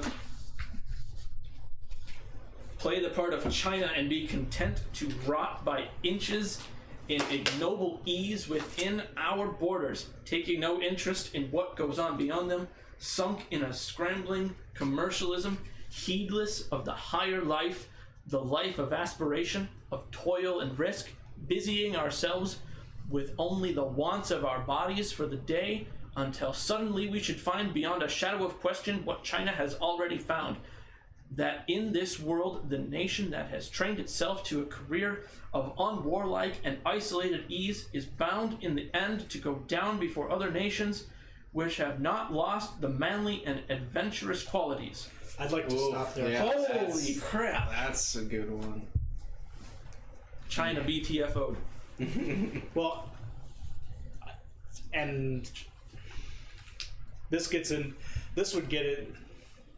The concept at which he's playing at here is getting at the dove versus hawk mentality, where when is it appropriate for a nation to close itself off Okay. versus be an actor on the world stage? Right. Yep. Totally. Which kind of cuts against my general narrative. Well, yeah, because you as a very staunch traditional libertarian would very much like our government to only care about itself and, you know, basically stay home. As much as possible, as at all. Well, there's something to be said about taking care of our own first and not being the world police, because being the world police is expensive and costs a lot of lives that it doesn't behoove us to do that. Because if you take the concept of like getting into World War II, that's fine. if you get into, like, say, Libya, where you're tearing down and trying to nation build, but you're just completely fucking it up over and over and over and over and over again, we have no business there. Like, we're not, our cause isn't correct. Right. What we're trying to do is we're not protecting our interests there. Yeah, we're not protecting our interests. You We're have a just ill-defined goal, so you can't aim at anything. right. But I mean, and I've thought about this before. Like, China did become very isolationist, and then they were just surpassed by the whole world around them. And like, then communism took over. Not much further down the road. Right. I mean, from this speech, it's what, 10 years, 15 years. Yeah. Mao's revolution, or the start of communism, not Mao. Mao came much later, but the start of communism would have been right around 19. Was it like 1914? No, it was because Marx wrote. I'm talking about Lenin's revolution. Oh, Lenin's revolution? Yeah, it was 1908. 1908, there we go. We get the Bolshevik revolution, it was 1908. And Mao came a few decades later. Anyway, right, like, communism had taken a foothold before Mao. It's just Mao became the leader and took it to its next logical step. Right. Well, yeah, his version of the next logical step, which of course communism is very prone to one's interpretation. True communism has never been tried. Well, they say like communism's basically like a math fucking problem, but when you try to show your work, people die. Where did that come from? I have never heard that before. That's awesome. Which is hilarious to come out of China. Yeah, because Asians are good at math. Stereotypes exist for a reason, ladies and gentlemen. But what I was just saying though, like I think that is a valid argument against isolationism. Like, you can look at this moment in history where isolationism in China led to their decrepitness. Like, it just they lagged behind the rest of the world. But just for the sake of keeping my stance here in the face of it, like, I don't think that would happen in the modern world. Like, we have the internet, we have, like, there's open lines of communication. I think that you can not be an active force, like, asserting your will in the world so much and without having to withdraw from it. Like, you can trade and communicate. Right. Well, you can exude your will on the world scale, but you don't necessarily have to be the police force. Yeah. Either. Yeah, because right now we're very good at projecting our will on nations economically. Yes. So we don't necessarily need to be the war power, but it's nice to have. We fucking destroyed the value of the ruble. Right. Like, we tanked Russia. Yes.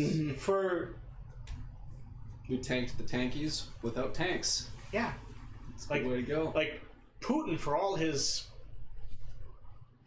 I wouldn't say faults, because he's done very well at keeping that nation together. Well, all right, yes, he has. Yeah, got to give the devil his due. Yeah, I mean, he's not great, but he, as a leader, he's basically weathered us. He's weathered some bullshit. He's weathered us just taking the full might of our thumb and just pressing it right down on Moscow. And, we, like I said, we tanked the ruble because of just economic sanctions we did. And it really fucked up Russia. Like, bad. Yeah, badly. And the fact that our mainstream blames them for everything. They don't have the power they used to. Like, they're just starting a recovery from sanctions we put on them under the Obama administration. Right. Like, they're just starting to crawl out from under that. Which is turning around, like, the Russian public's perception of us, because we're not just the great Satan. Because they're like, oh, they took this pressure off, and now things are getting better. Now the economy in Russia can turn around, and Right. And they can actually... Yeah, it behooves them to have good relations with us. And us them too, for that matter. Right.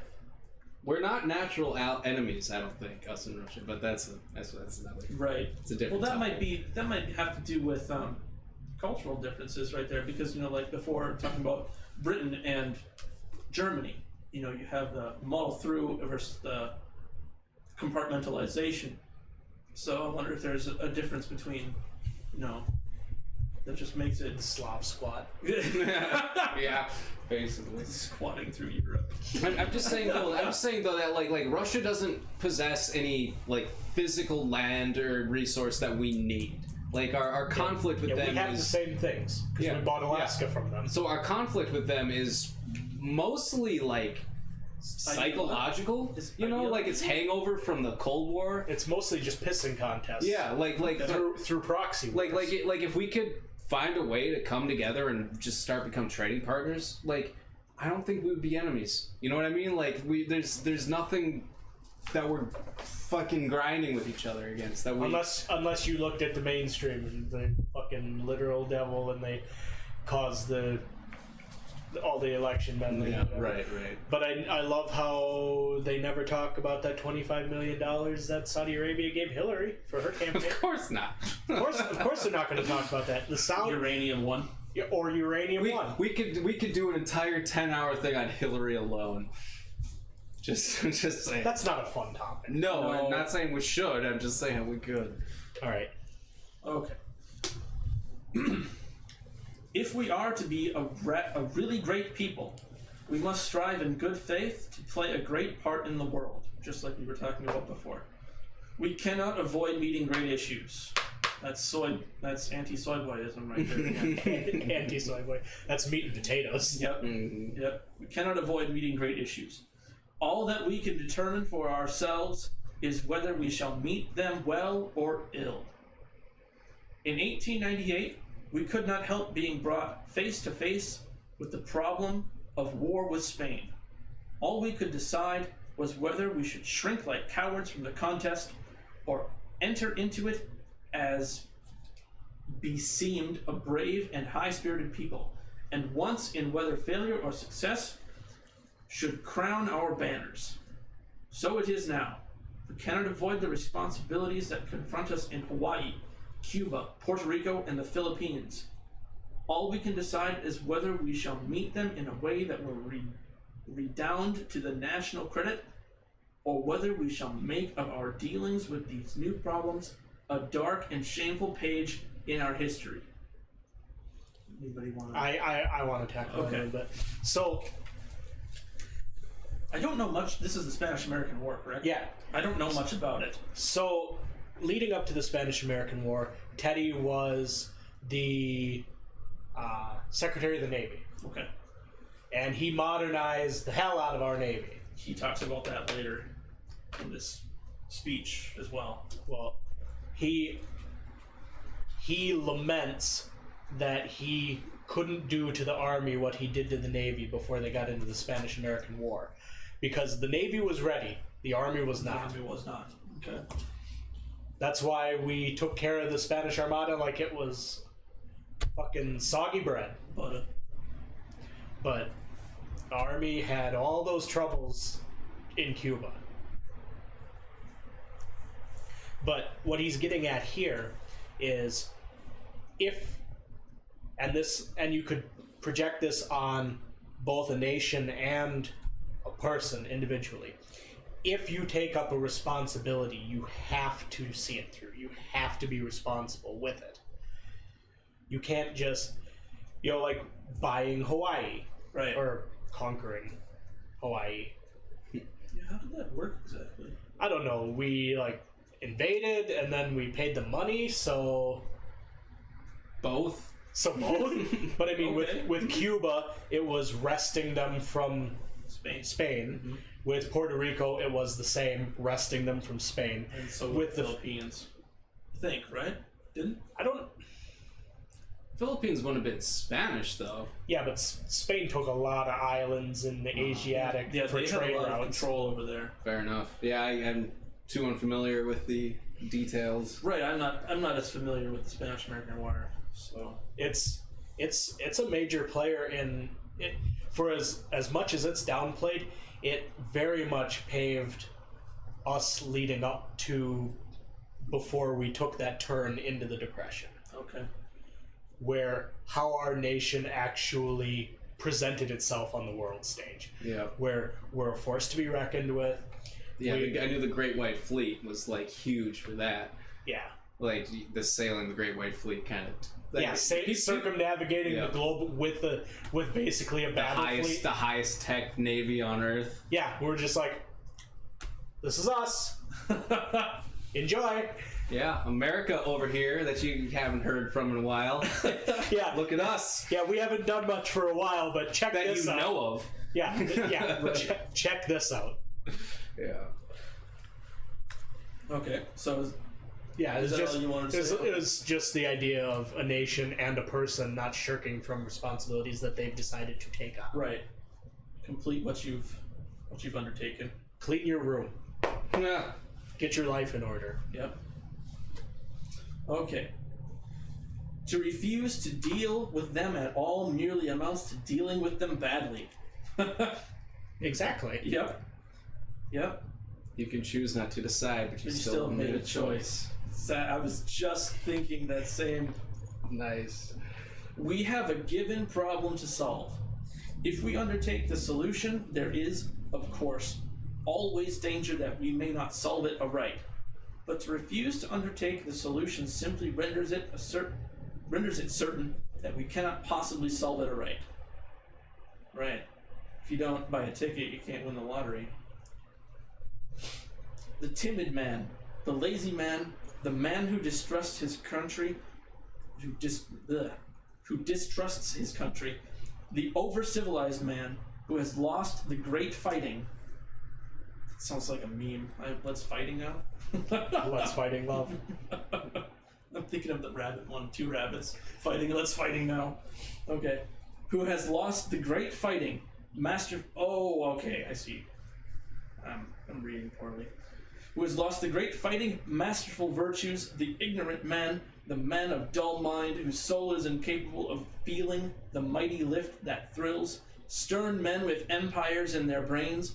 All these, of course, shrink from seeing the nation undertake its new duties, shrink from seeing us build a navy and an army adequate to our needs, shrink from seeing us to do our share of the world's work by bringing order out of chaos, in great fair topic islands from which the valor of our soldiers and sailors has driven the Spanish flag.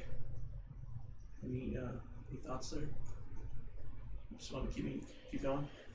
I think back where you talked about the timid man, the lazy man, Okay. the man who distrusts his country, over-civilized man. Over-civilized The man. over-civilized That one man. sticks out to me. We're in a situation now No where Chomsky.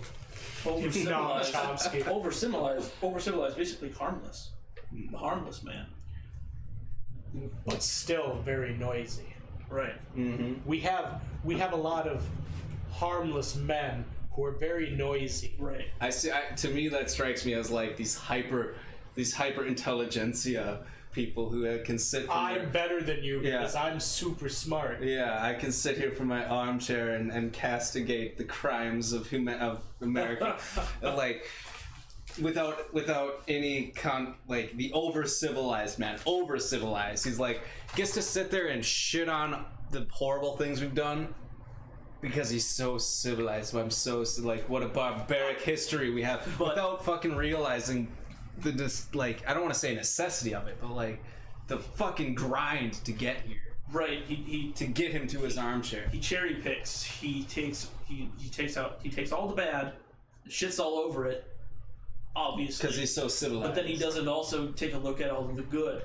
He doesn't all the work. He doesn't recognize the true grit of striving to get to where you are, and the imperfect path that and the over-civilized man also basically shits on anybody who has criticizes him. No, well, yeah, but they absolutely shit on anybody who's pulled themselves up by their bootstraps to pull themselves like out of poverty into the middle class. That is literally the antithesis of the over-civilized man. Is the person who can pull himself up by their bootstraps. Yeah, who speaks with a crass mouth and what's he doing at my party? Like, well, he built an empire, you know? Yeah. But he's not one of us. Yeah. Right. Okay. The Continue. bourgeoisie, some might say. Right. These are the men who fear the strenuous life, who fear the only national life which is really worth leading. They believe in that cloistered life which saps the hardy virtues in a nation as it saps them in the individual, or else they are wedded to that base spirit of gain and greed which recognizes in commercialism the be-all and end-all of national life, instead of realizing that through an indispensable element, it is, after all, but one of the many elements that go to make up true national greatness. No country can long endure if its foundations are not laid deep in the material prosperity which comes from thrift, from business energy and enterprise, from hard, unsparing effort in the fields of industrial activity. But neither was any nation ever yet truly great if it relied upon material prosperity alone. Material prosperity alone. Venezuela centralized everything into their oil, and they absolutely have nothing now. Yep. Right. Well, I mean, isn't that kind of a central thing of Marxism in general, is materialism? That, like, people all just desire material, and that, like, you can reduce everything to that? They also never get that material either. Right. It's the idea of that centralization. That if you basically centralize your life where you don't have to make any decisions that are difficult, you gain nothing. You gain nothing. But also that, like, you can reduce the value of existence to material things. Like just like They think you can. That's Right. why they hate capitalism so much. Because it's, oh, hey, I have a thing. Let me sell you this thing. And that fucking drives them insane. And I don't understand how you could be like that when you have, say, $1,000 iPhone and all the internet you could ever want and a roof over your head. How can you hate the things that are allowing your existence? The essence of privilege. the essence of privilege. Fucking right. It's funny. They're privileged to self-loathe. Right. But you see, Check your privilege, but they're incapable of checking their own. well, yeah, exactly. Yeah, I mean, it's really hypocritical. It's almost funny. It's like in order for you to tell someone to check their privilege, like, you have to be so goddamn privileged. You have to, like, not be worried about whether you're eating today. You have to not be worried about your kids' education. Like, Yeah, survival is an afterthought to you. or not even survival. Like, quality survival is an afterthought to you. Like, Suffer from affluenza. yeah. Have you never heard that term? I have not. Yeah, I've heard that term, affluenza. Yeah, but I mean, I think maybe I just kind of clicked as to what are you getting at? Pun, as it would. Sickness of apathy.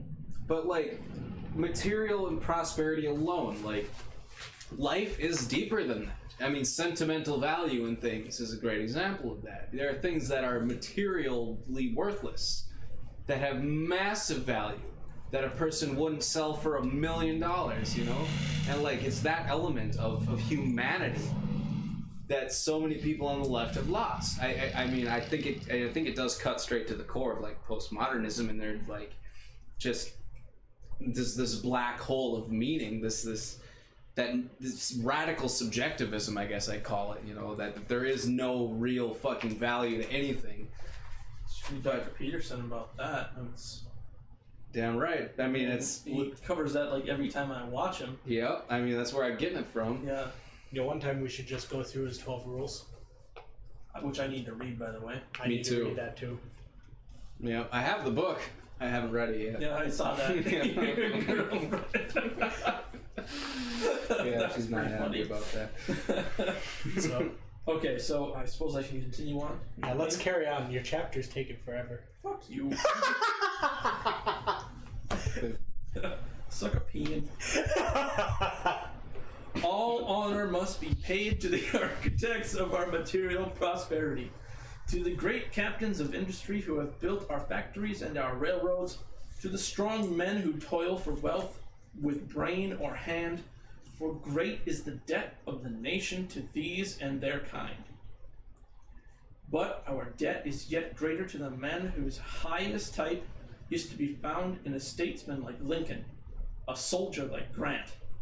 They showed by their lives that they recognized the law of work, the law of strife. They toiled to win a competence for themselves and those dependent upon them, but they recognized that there were yet other and even loftier duties, duties to the nation and duties to the race. Ooh. Duties to the race. I believe that's the end of the Yeah, that's the it. end of That's 4. We're on to 5. Unless anyone has anything to say about I think we've I think we've segued. beaten that pretty. I mean, it's the same stuff that comes up over and over and over again. But still, I mean, we Like, eventually we're going to get to the point where we just finish reading out because we've covered it every. we've covered it because Yeah. he we'll just find ourselves repeating. well he even though he reiterates his points very well because it's not the exact same thing. He uses a different analogy or a different little something as he goes to keep it fresh. fresh. Yep. Alright, I suppose I'm up, huh? Yep.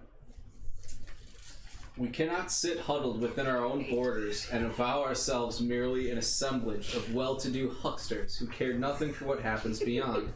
Such a policy would defeat even its own end, for as the nations grow to have even wider and wider interests and are brought into closer and closer contact, if we are to hold our own in the struggle for naval and commercial supremacy, we must build up our power within our own borders.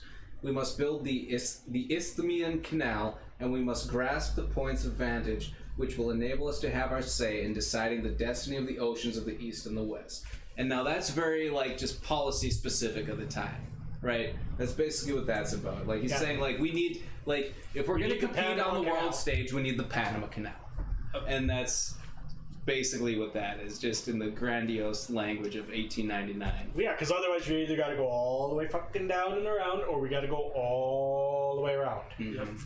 But yeah, he's saying we need to build the Panama Canal, or we won't be able to compete with on the world stage first. Which is funny because we have basically 2 navies right now, 3 navies right now. We have the Pacific Fleet, we have the Asiatic Fleet, and we have the fleet in the Atlantic that doesn't do a whole lot because we don't. Because we're at war. Yeah, It doesn't need to do anything there. Right, Yeah. but the Pacific Fleet and the Asiatic Fleet They get their. they're busy all the time. Yep. They get their money's worth. Now, it's. I don't know if subliminal is the right word to use here, but it's just under the surface of this paragraph is that work now, makes things easier in the future. Yeah. In this paragraph, because like you're saying, we won't be able to compete on the world stage if we don't have the canal. Well, it's Right. it's like 8 p.m. John gets mad at 8 a.m. John for not working out because now 8 p.m. John has to go work out, right? Yeah. Yeah. Yeah. It's. I mean, he incorporated his theme really well into this whole speech. It's remarkable. That's why it's called the Strenuous Life. Okay, so then I got the next one then. So much for the commercial side. From the standpoint of international honor, the argument is even stronger. The guns that thundered off Manila and Santiago left us echoes of glory, but they also left us a legacy of duty. If we drove out a medieval tyranny only to make room for savage anarchy, we had better not have begun the task at all.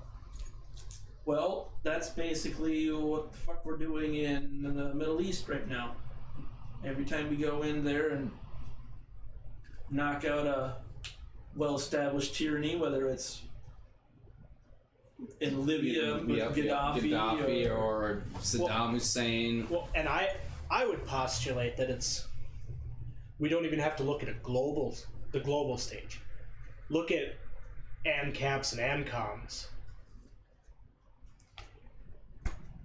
You basically they claim that the state is nothing but tyrannical, but all that they want is the savage anarchy. Like they think that there's going to be order, but you're not going to have any order. It's just going to be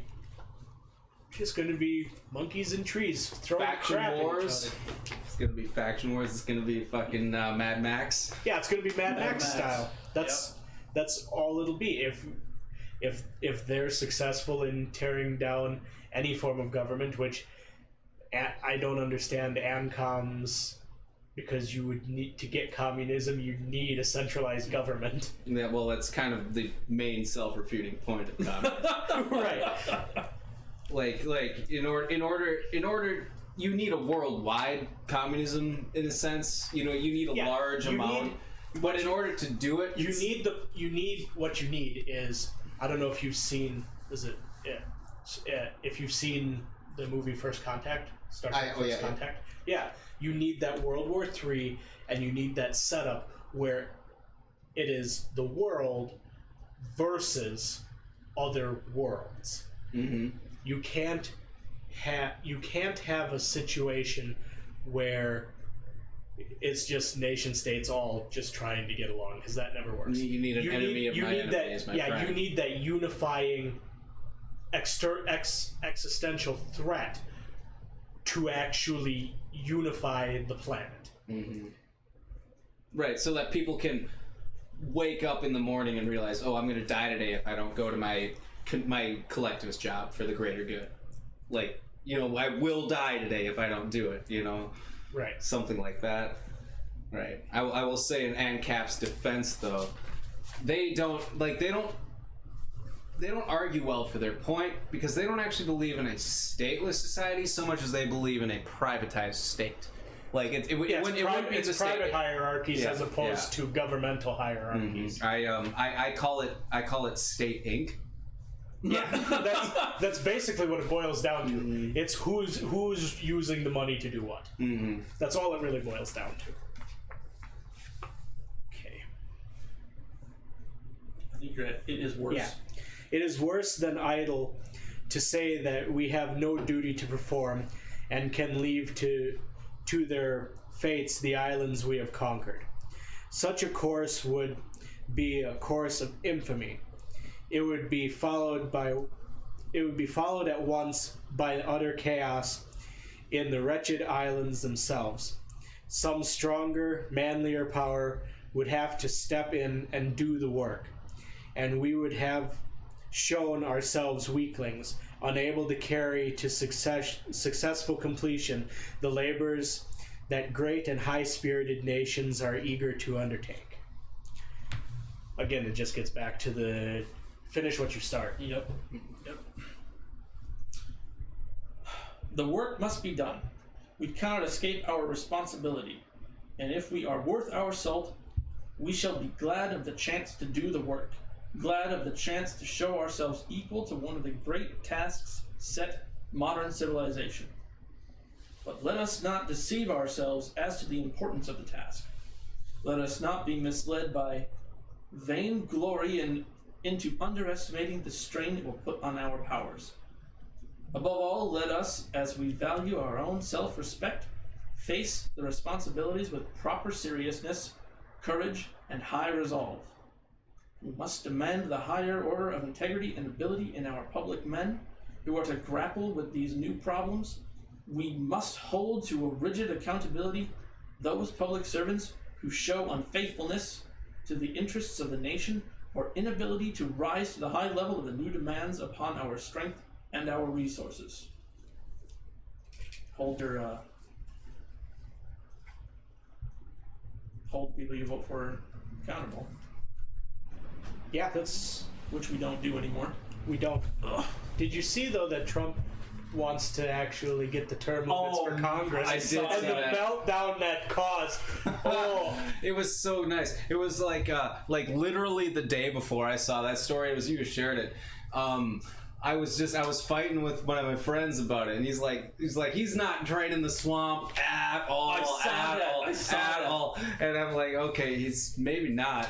And then the next day I see term limits for Congress. I was like, well, here we go. Here we go. The single greatest thing you can do to swamp drain. It really is.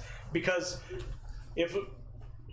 You can't hold someone accountable for that long. Eventually, they're just going to do whatever they want. Mm-hmm. And because they know how to game the system and appear to be in your best interest. If you actually hold their feet to the fire and say, you've got this amount of time, if you fuck it up, you don't get another, you're not going to get another chance. Yep. And also, like, it just stops dynasty, you know what I mean? Which is a real problem. There's how many senators and representatives that have been in there 30 plus years?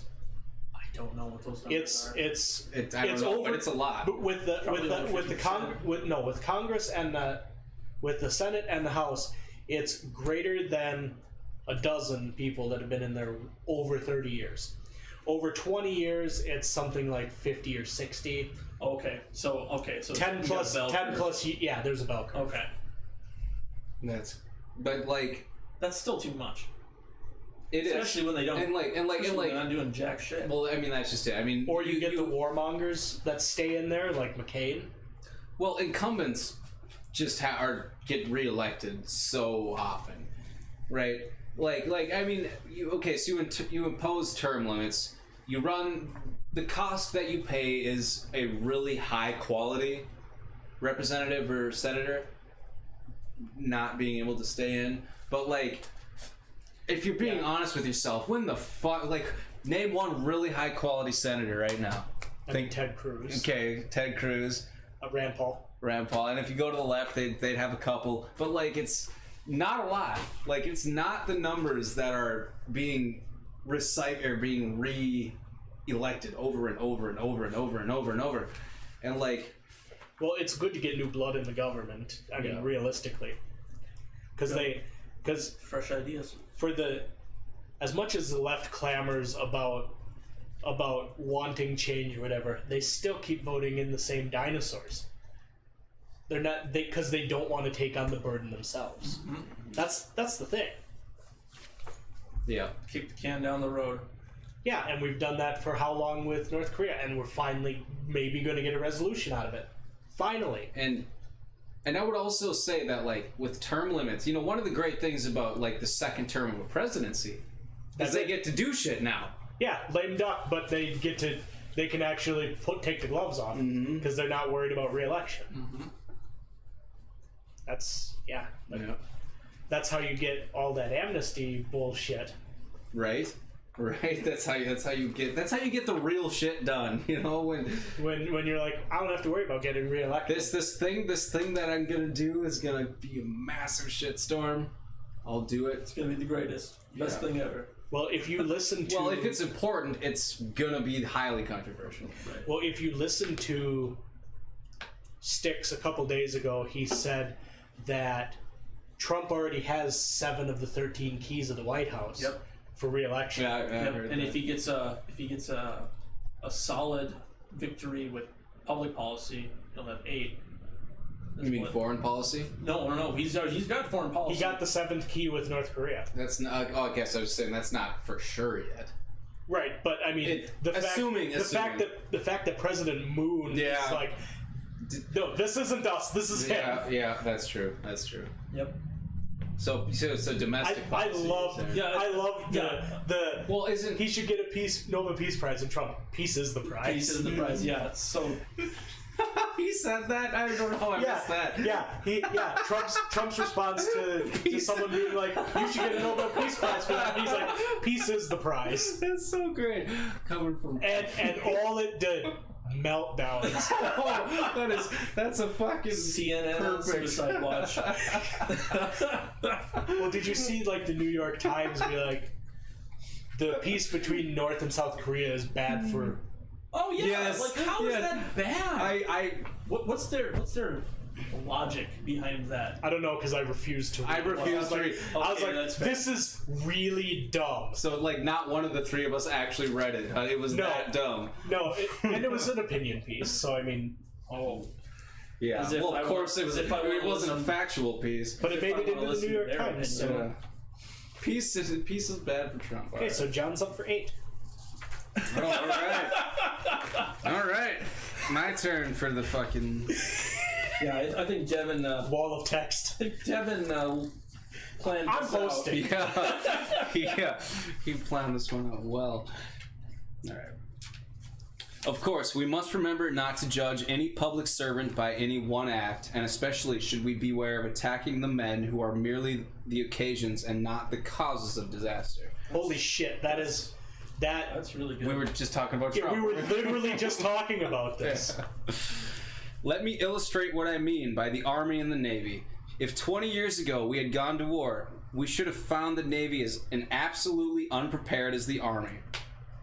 At that time, our ships could not have encountered with success the fleets of Spain, any more than nowadays we can put untrained soldiers, no matter how brave, who are armed with archaic black powder weapons against well-drilled regulars armed with the highest type of modern repeating rifles. But in the early 80s, the early 80s, I think. 1880s. That sounded weird. Yeah, in the early 1880s, the attention of the nation became directed to our naval needs. Congress most wisely made a series of appropriations to build a new navy, and under a succession of able and patriotic secretaries of both political parties, the navy was gradually built up until its material became equal to its splendid personnel. What a statesman. With the result that in the summer of 1898 it leaped to its proper place as one of the most brilliant and formidable fighting navies in the entire world. We rightly pay all honor to the men controlling the Navy at the time it won these great deeds. Honor to Secretary Long and Admiral Dewey, to the captains who handled the ships in action, to the daring lieutenants who braved death in the smaller craft, and to the heads of bureaus at Washington, who saw that the ships were so commanded, so armed, so equipped, so well engineered as to ensure the best results. But let us also keep ever in mind that all of this would not have availed if it had not been for the wisdom of the men who during the preceding 15 years had built up the Navy. Keep in mind the secretaries of the Navy... Which is funny, because Teddy was one of those men who absolutely was like, we need all of these things. And he went to the president, and he's... I don't even remember. You said he was So this is kind of a Yeah, he was the Secretary of the Navy. self-brag. Yeah, because he was Secretary of the Navy at the time, and he's like, we need all of these things. Give me money. Mm-hmm. And Well, Congress was like, no. And the president was like, yeah. And then Spain really started getting uppity, and they're like, done. money. Uppity Spain. All right. Keep in mind the secretaries of the Navy during those years. Keep in mind... Keep in mind me. Yeah. Little humble bragging. Keep in mind the senators and congressmen who by their votes gave the money necessary to build and to armor the ships, to construct the great guns, and to train the crews. Remember also those who actually did build the ships, the armor, and the guns. And remember the admirals and captains who handled the battleship, cruiser, and torpedo boat on the high seas, alone and in squadrons, developing the seamanship, the gunnery, and the power of acting together, which their successors utilized. 12. Which their successors utilized so gloriously at Manila and off Santiago. And gentlemen, remember the converse too. Remember that justice has two sides. Be just to those who build up the Navy, and for the sake of the future of the country, keep in mind those who opposed its building up. Oof. Build the wall. Yeah. And keep in mind those who opposed it.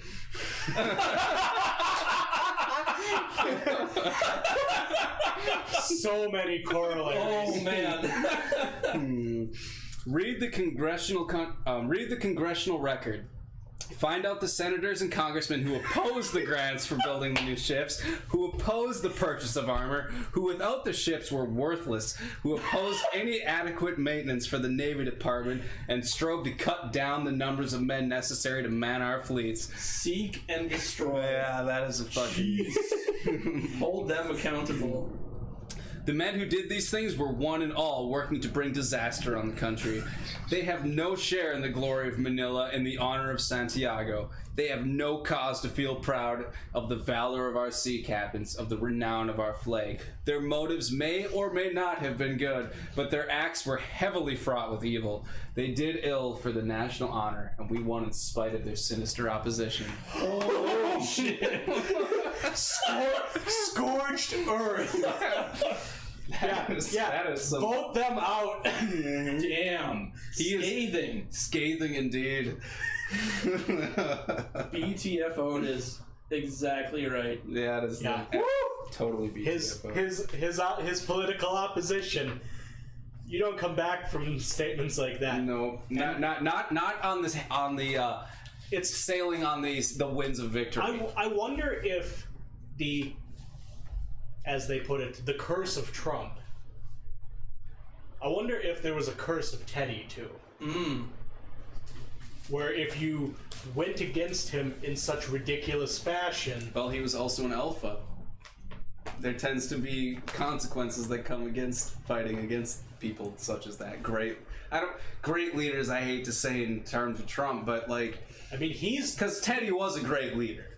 I don't want to over fucking masturbate Trump here. You know what I mean? Right. Like, but I mean, you got to give the devil his due. Truly. Like, I mean, you can give the devil his due without jerking him off. Fair enough. But no, I hear what you're saying.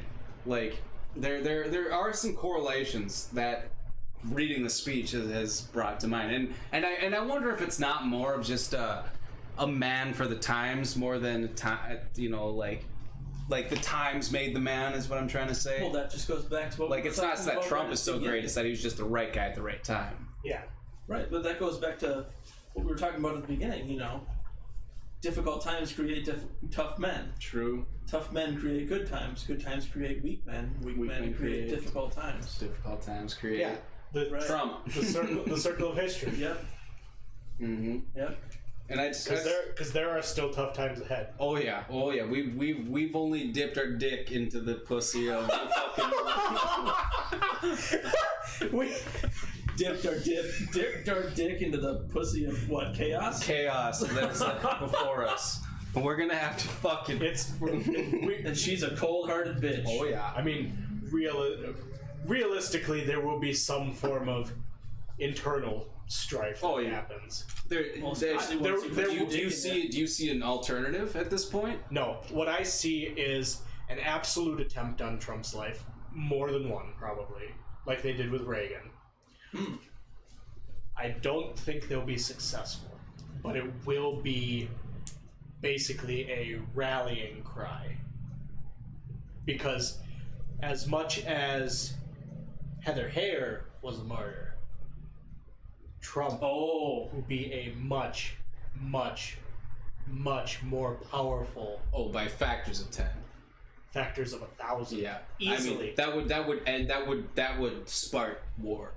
Yeah, because you get all the anti-Second Amendment crowd, you get all the social justice crowd, you get all the Marxists, versus the traditional American. Yeah, the coast versus the middle.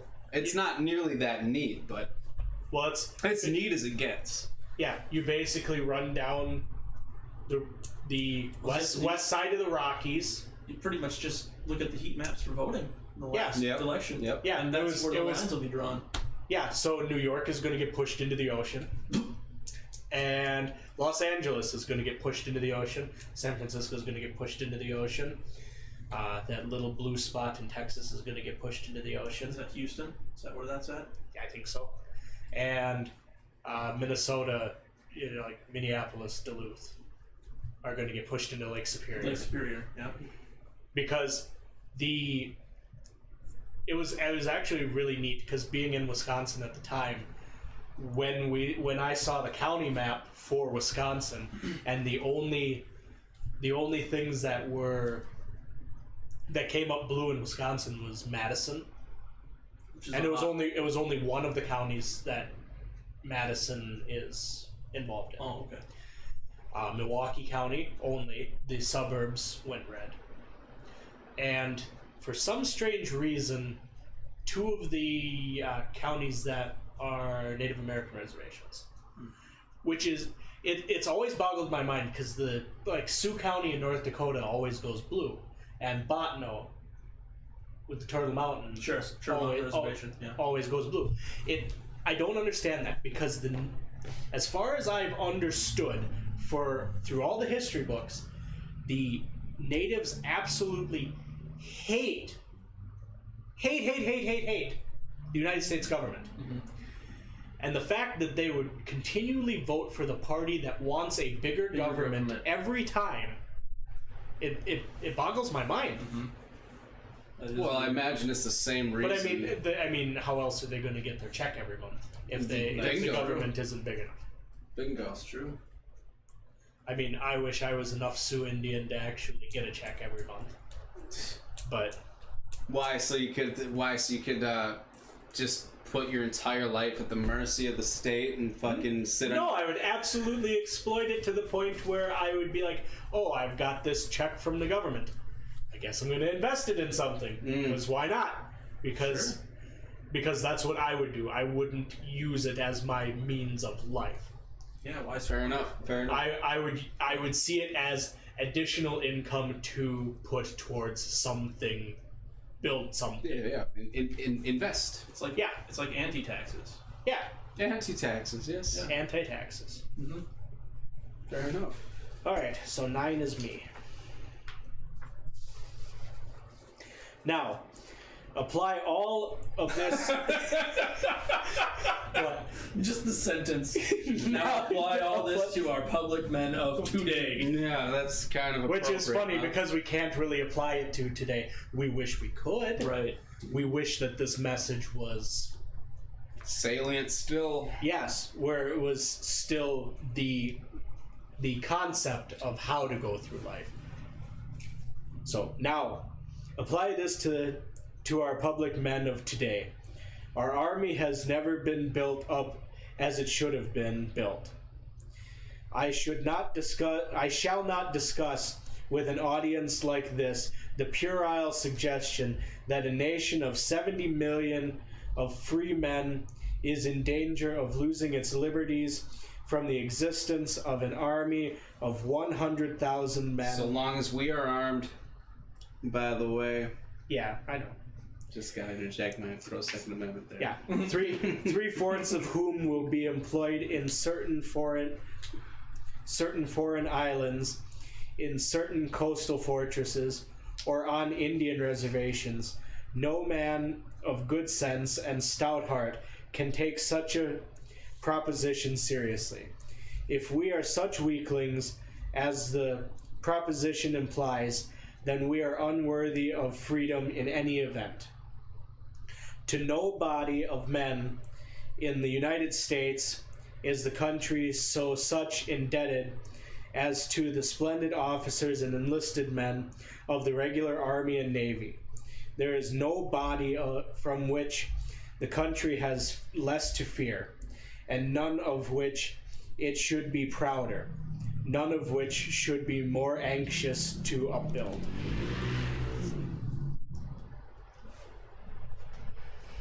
So that would just get back to the whole, the state being able to stand on its own. Right. But also laced in there is the idea that the army is made up of the citizens, and the army has the duty to the citizenry not necessarily to the government. Right, right.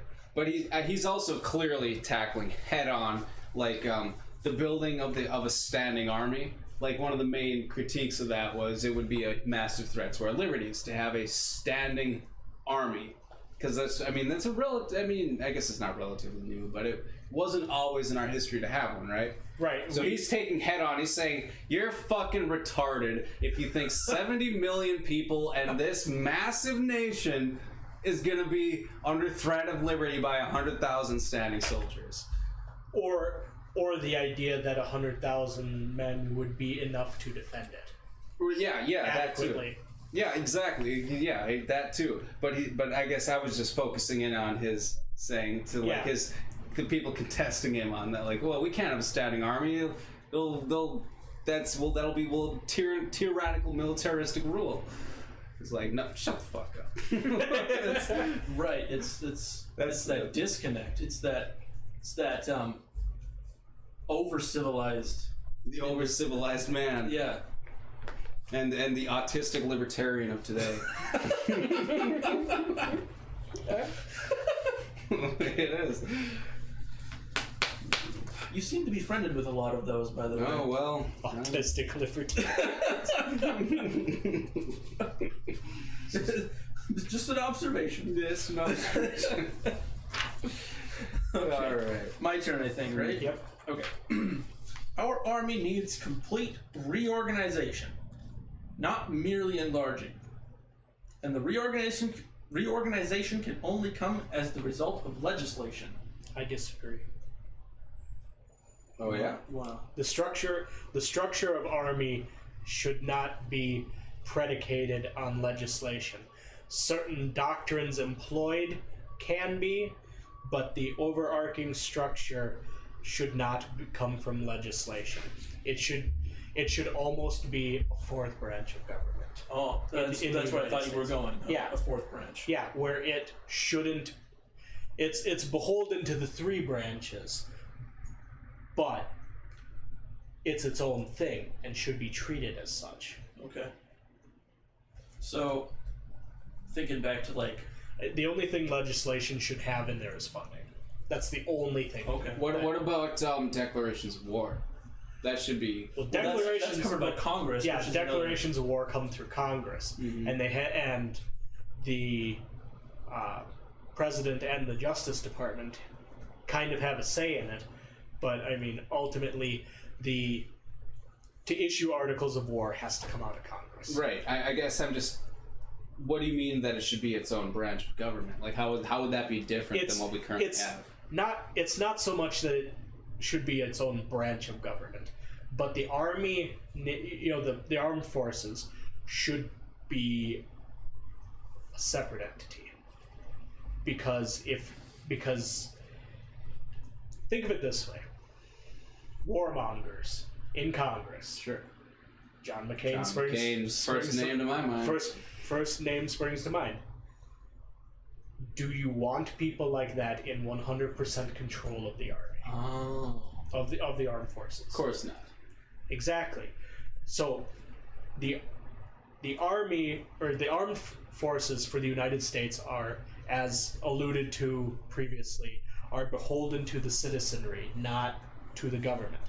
So they should be respectively next to the government. So, like, the government can draft the articles of war to actually go to war, but I'm just asking, what would that look like in reality? Like, how would that be different than what we currently have? I mean, it wouldn't, but I'm saying in an extreme scenario the other way, where if the government was, if the armed forces were beholden to the government and not the citizenry, then there would be nothing standing in the way of a tyrannical government. That's why when the way the founding fathers were so hesitant about a standing army is because they were afraid that if the army was completely controlled by the government, then there'd be no different than the British Empire. There would be no difference. Sure. Because then the government, despite whatever this piece of paper called the Constitution says, could just impose its will. Yeah, with Venezuela. Or any take your any pick. dictatorial Yeah, take nation. your pick. I guess I'm just, and this is probably something we should go into at a different time, later date. But I'm just curious, like, where the rubber meets the road, what that exactly means, like how that would be different than what we currently have, what it would look like. Right. Yeah, that's another long conversation. Yeah, I mean, we've been dragging on. We're just into paragraph 10 of 17. Okay. A proper general staff should be established, and the positions of ordnance, commissary, and quartermaster officers should be filled by detail from the line. Right, that makes sense, because you want people who are actually good at their job, doing that job. Not necessarily just good at their job, but they know what the people who are doing that job actually need, so that that one, you're gonna waste a lot less money. You don't have some fucking over civilized man coming up with what he thinks that the military needs for the people who are in the trenches, rather than someone who was in the trenches. Yep. It's a completely different perspective. Right. Definitely. So, okay. Above all, the army must be given the chance to exercise in large bodies. Never again should we see, as we saw in the Spanish War, major generals in command of divisions who had never before commanded 3 companies together in the field. Yet, incredible to relate, Congress has shown a queer inability to learn some of the lessons of war. They were large bodies of men in both There were large bodies of men in both branches who opposed the declaration of war, who opposed the ratification of peace, who opposed the upbuilding of the army, and who even opposed the purchase of armor at a reasonable price for the battleships and cruisers. What the fuck? Teddy was a money president too. Yeah. Money gets you votes. Right. Thereby putting an absolute stop to the building of any new fighting ships for the Navy. What were those people fucking thinking? That we didn't need a navy, because we're isolationist. Mm-hmm. If during the years to come any disaster should befall our arms afloat or ashore, and thereby any shame come to the United States, remember that the blame will lie upon the men whose names appear upon the roll calls of Congress on the wrong side of these great questions. That goes back to that previous paragraph. Hold their feet to the fire. Yep.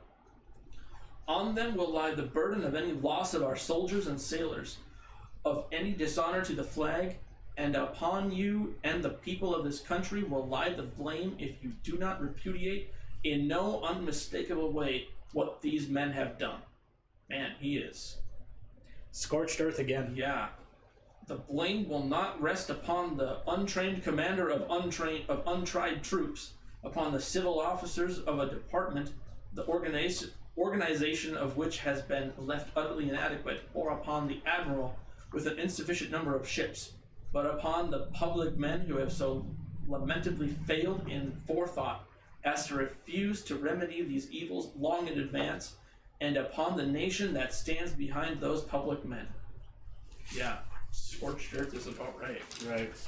But basically, he's just calling for the upgrading of the army, right? Yeah, modernization. I think here is where we kind of just get into the part of the speech where it's very time relevant. Like he's asking for like the isthmus, the Panama Canal. Yeah, he wants things as the president, and to get them done, he needs to basically call people to task, which is universal. Like that's going to happen in every presidency always. Right. This is just very of his time what he needs. So I think we can just go on to 11 then, right? Yeah, John, you're up. All right. So, at the present hour, no small share of the responsibility for the bloodshed in the Philippines, the blood of our brothers, and the blood of their wild and ignorant foes lies at the thresholds of those who so long delayed the adoption of the Treaty of Peace, and of those who by their worse than foolish words deliberately invited a savage people to plunge into a war fraught with sure disaster for them. A war, too, in which our own brave men who follow the flag must pay with their blood for the silly, mock humanitarianism of the prattlers who sit at home in peace. Ooh, that's kind of relevant. Yeah, Mock humanitarianism. yeah, sounds like Libya to me. Yeah. Yeah. We gotta get Gaddafi out of there. You mean Hillary just needed a fucking win to campaign on? Yeah. So, something else that's occurred to me. We've spent all this time talking about the Philippines. Not once have we mentioned Duterte. Truth. Now that's a real war on drugs. Dang. Oh, man. That man is certifiably insane. Yeah. But he will defend his nation as he sees fit. Absolutely. Absolutely. Oh. So, Make the Philippines great again. Yeah, right. By any means necessary. so we're on to 12 then. Yep. The Army and the Navy are the sword and the shield which this nation must carry if she is to do her duty among the nations of the earth. If she is not to stand merely as the China of the Western Hemisphere, our proper conduct toward the tropic islands we have wrested from Spain is merely the form which our duty has taken at the moment. Of course, we are bound to handle the affairs of our own household well. We must see that there is civic honesty, civic cleanliness, civic good sense in our home administration of city, state, and nation. We must strive for honesty in office, for honesty toward the creditors of the nation and of the individual, for the widest freedom of individual initiative where possible, and for the wisest control of individual initiative where it is hostile to the welfare of the many. But because we set our household in order, clean your room. Because we set our own household in order, we are not thereby excused from playing our part in the great affairs of the world. A man's first duty is to his own home, but he is not thereby excused from doing his duty to the state. For if he fails in the second duty, it is under the penalty of ceasing to be a free man. In the same way, while a nation's first duty is within its own borders, America first, it is not thereby absolved from facing its duties in the world as a whole. And if it refuses to do so, it merely forfeits the right to struggle for a place among the people that shape the destiny of mankind.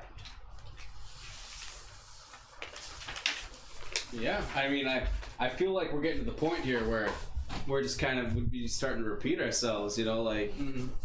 Yeah, we've covered a lot of ground. Yeah, we have.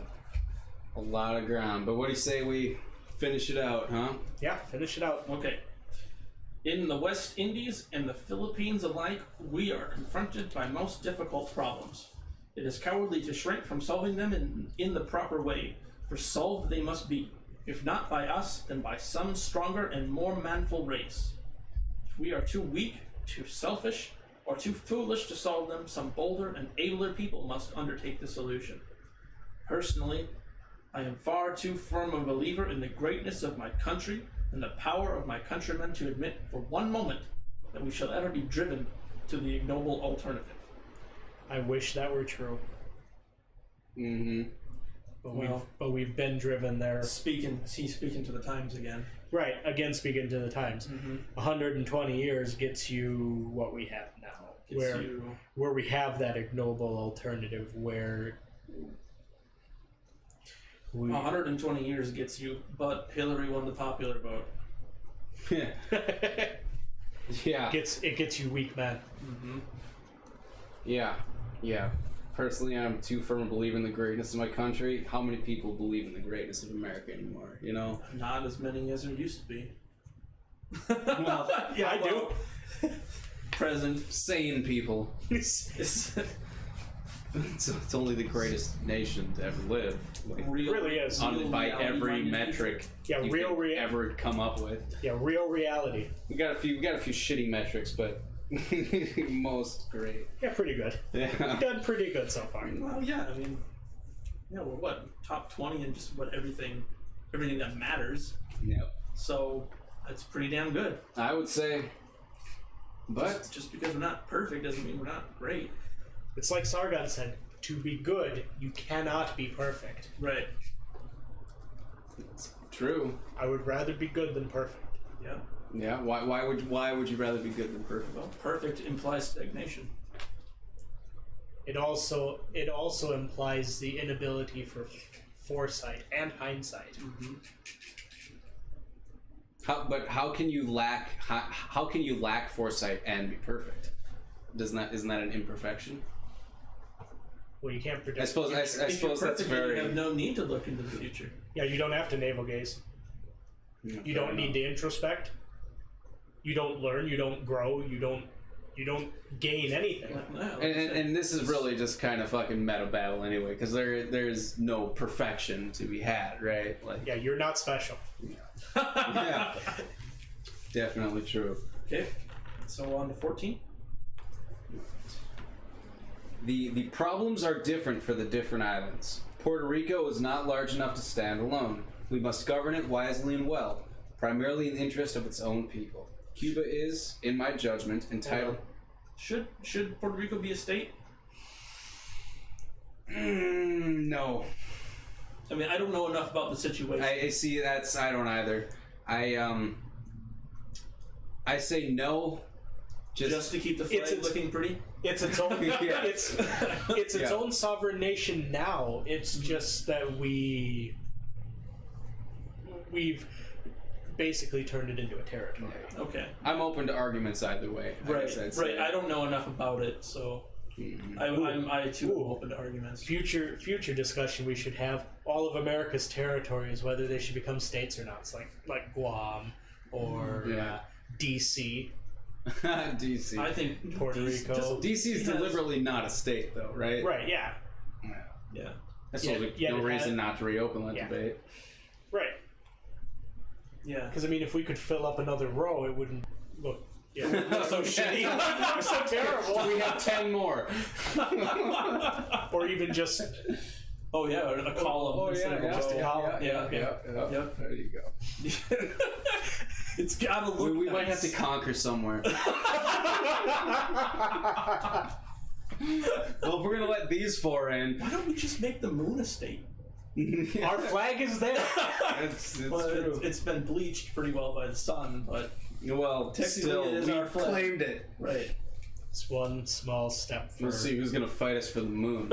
It's clearly going to be the Russians. India. Don't they have space tech? It's going to be Elon Musk. Yeah, Elon Musk versus the United States. Elon for Musk, the yeah, moon. is gonna fly a rocket out there. He's gonna fucking challenge me for it. You? the lunar states of America versus Moon Inc. The moon is just split in half. Wait, isn't Richard Spencer's White Ethno State supposed to happen in space? So Yeah. He can have the bright side of the moon, not the dark side of the moon. Yeah. The flag's already white. Okay. Good lord. Okay. Cuba is, in my judgment, entitled ultimately to settle for itself, whether it shall be an independent state or an integral portion of the mightiest of republics. And it clearly isn't. Right. Well, we have the benefit of hindsight here. They have a lot of cool cars there, though. Yeah, a lot of 1950s Fords. Yep. Frozen in time. Yep. Wonder why. But until order and stable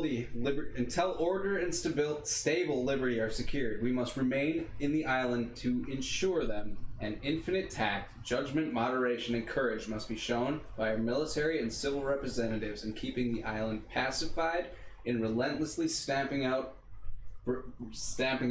brigandage, like brigands, I suppose. Yeah. That means Yeah, stamping out the riffraff, in protecting all alike, and yet in showing proper recognition to the men who have fought for the Cuban liberty. The Philippines offer a yet graver problem. Their population includes half-caste and native Christians, warlike Muslims. Well, that hasn't changed, huh? Go figure. Well, 120 years doesn't get you anything that 1400 years hasn't gotten you. Touche, my friend.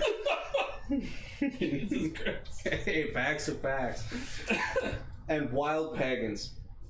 Many of their people are utterly unfit for self-government and show no signs of becoming fit. Others may in time become fit, but at present can only take part in self-government under a wise supervision, at once firm and beneficent.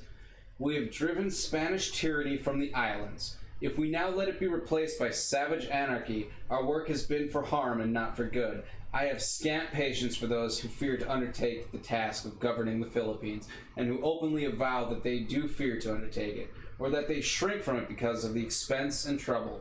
But I have even scanter patience for those who make a pretense of humanitarianism to hide and cover their timidity, and who cant about liberty and the consent of the governed in order to excuse themselves from their unwillingness to play the part of men.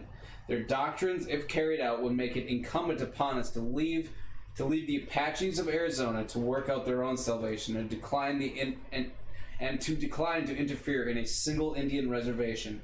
Their doctrines condemn your forefathers and mine for ever having settled in these United States. Wow, that sounds a lot like today. Yeah, that's pretty fucking potent. I mean, he's basically saying, like, what he said before. We're here now. For you to say that we can't do anything because consent of the governed, that's just you fucking cowering behind the closest mask of virtue you can grab to run away from your duty. And, like, I mean, I don't know exactly what I make of that, because I do believe consent of the governed, that there are legitimate arguments to be made there. But I just don't know enough about the history of our taking of the Philippines to, like, comment on it. Mm-hmm. But, like, I feel his speech here. Like, I feel it on a soul level. Like, you get it. Yeah. That we can't shirk away from our own responsibilities. Mm-hmm. Yep. We booted Spain out, and they can't govern themselves. So we have to do something about it. Right. And people who are rattling on about liberty and consent of the governed, he's saying you're just a bunch of fucking cowards using the closest cover you can to run away from this problem. And it's like, well, we have a lot of that happening today. Yep. But like I said, I just don't know enough about the history of it to truly comment. England's rule in India and Egypt has been of great benefit to England, for it has trained up generations of men accustomed to look at the larger and loftier side of public life. It has been of even greater benefit to India and Egypt. And finally, and most of all, it has advanced the cause of civilization. So if we do our duty aright in the Philippines, we will add to that nation renown, which is the highest and finest part of national life. We greatly benefit the people of the Philippine Islands, and above all, we will play our part well in the great work of uplifting mankind. But to do this work, keep ever in mind that we must show in a very high degree the qualities of courage, of honesty, and of good judgment. Resistance must be stamped out. The first and all-important work to be done is to establish the supremacy of our flag. We must put down armed resistance before we can accomplish anything else. And there should be no parleying, no faltering in dealing with our foes. As for those in our own country who encourage the foe, we can afford contemptuously to disregard them. But it must be remembered that their utterances are not saved from being treasonable merely by the fact that they are despicable. So 1488, basically. No, it's No, he's saying He's saying you can be wrong, but you can still say that you're wrong. That you can still say what you want against Right. everything. Right. But in his view of how we needed to rectify the Philippines to, basically go against us trying to get them to establish a government of some kind.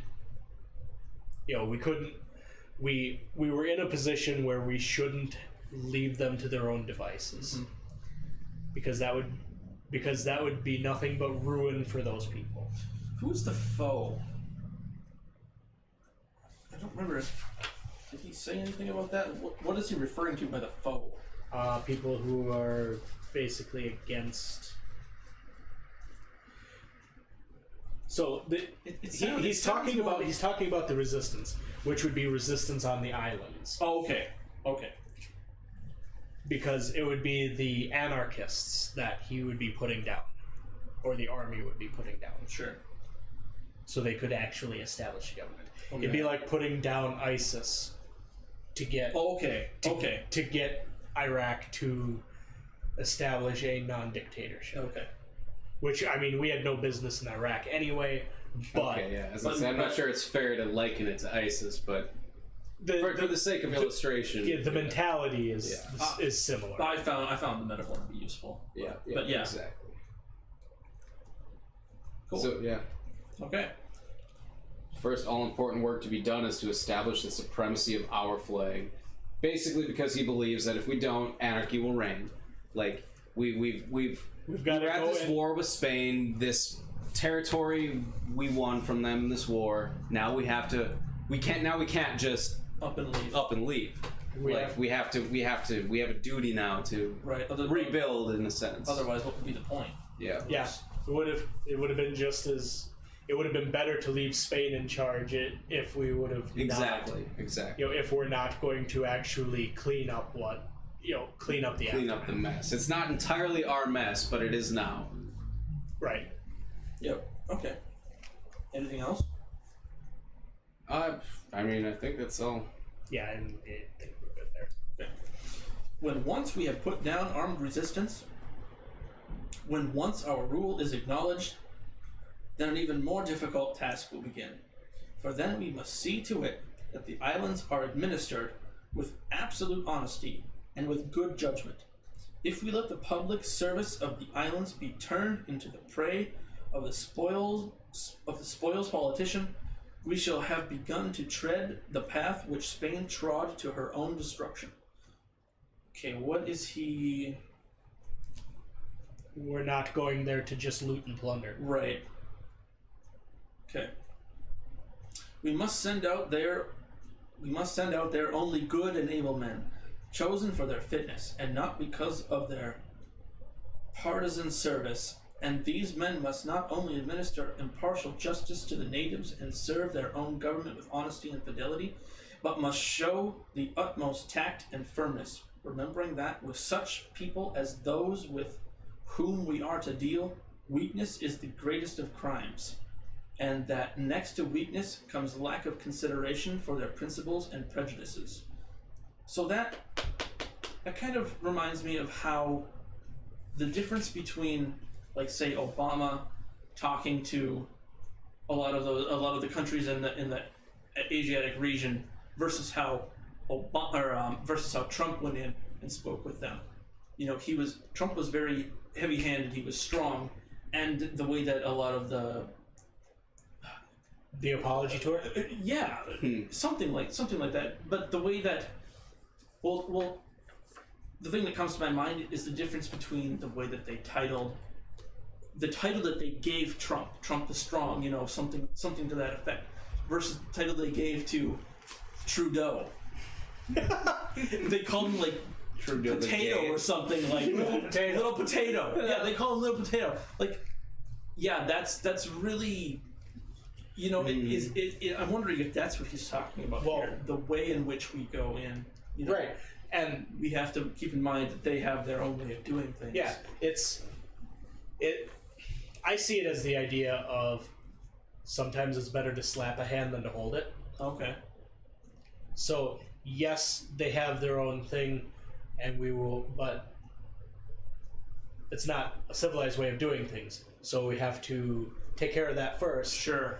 and then we can actually Okay. build. Okay.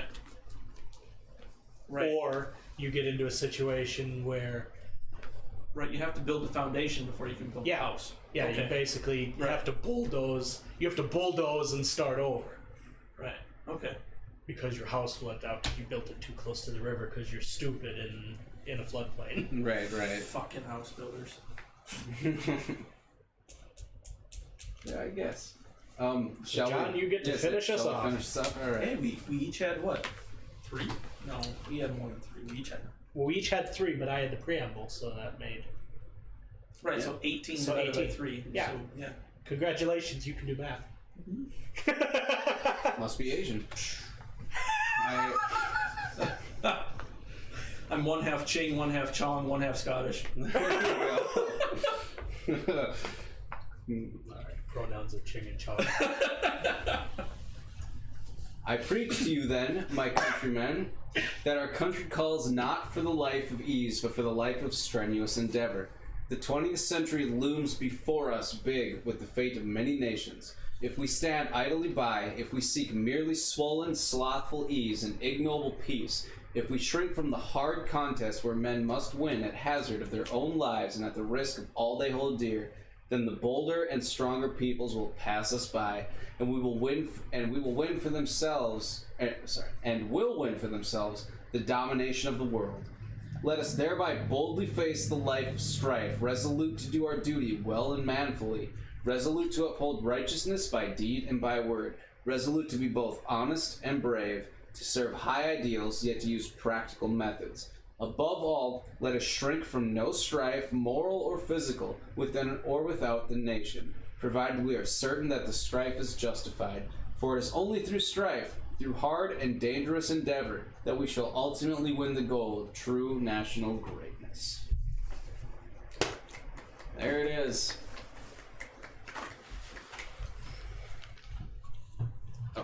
Do we want to talk or anything about that, or? I wanted to just end the speech. Okay. Yeah, that's what I wanted to do.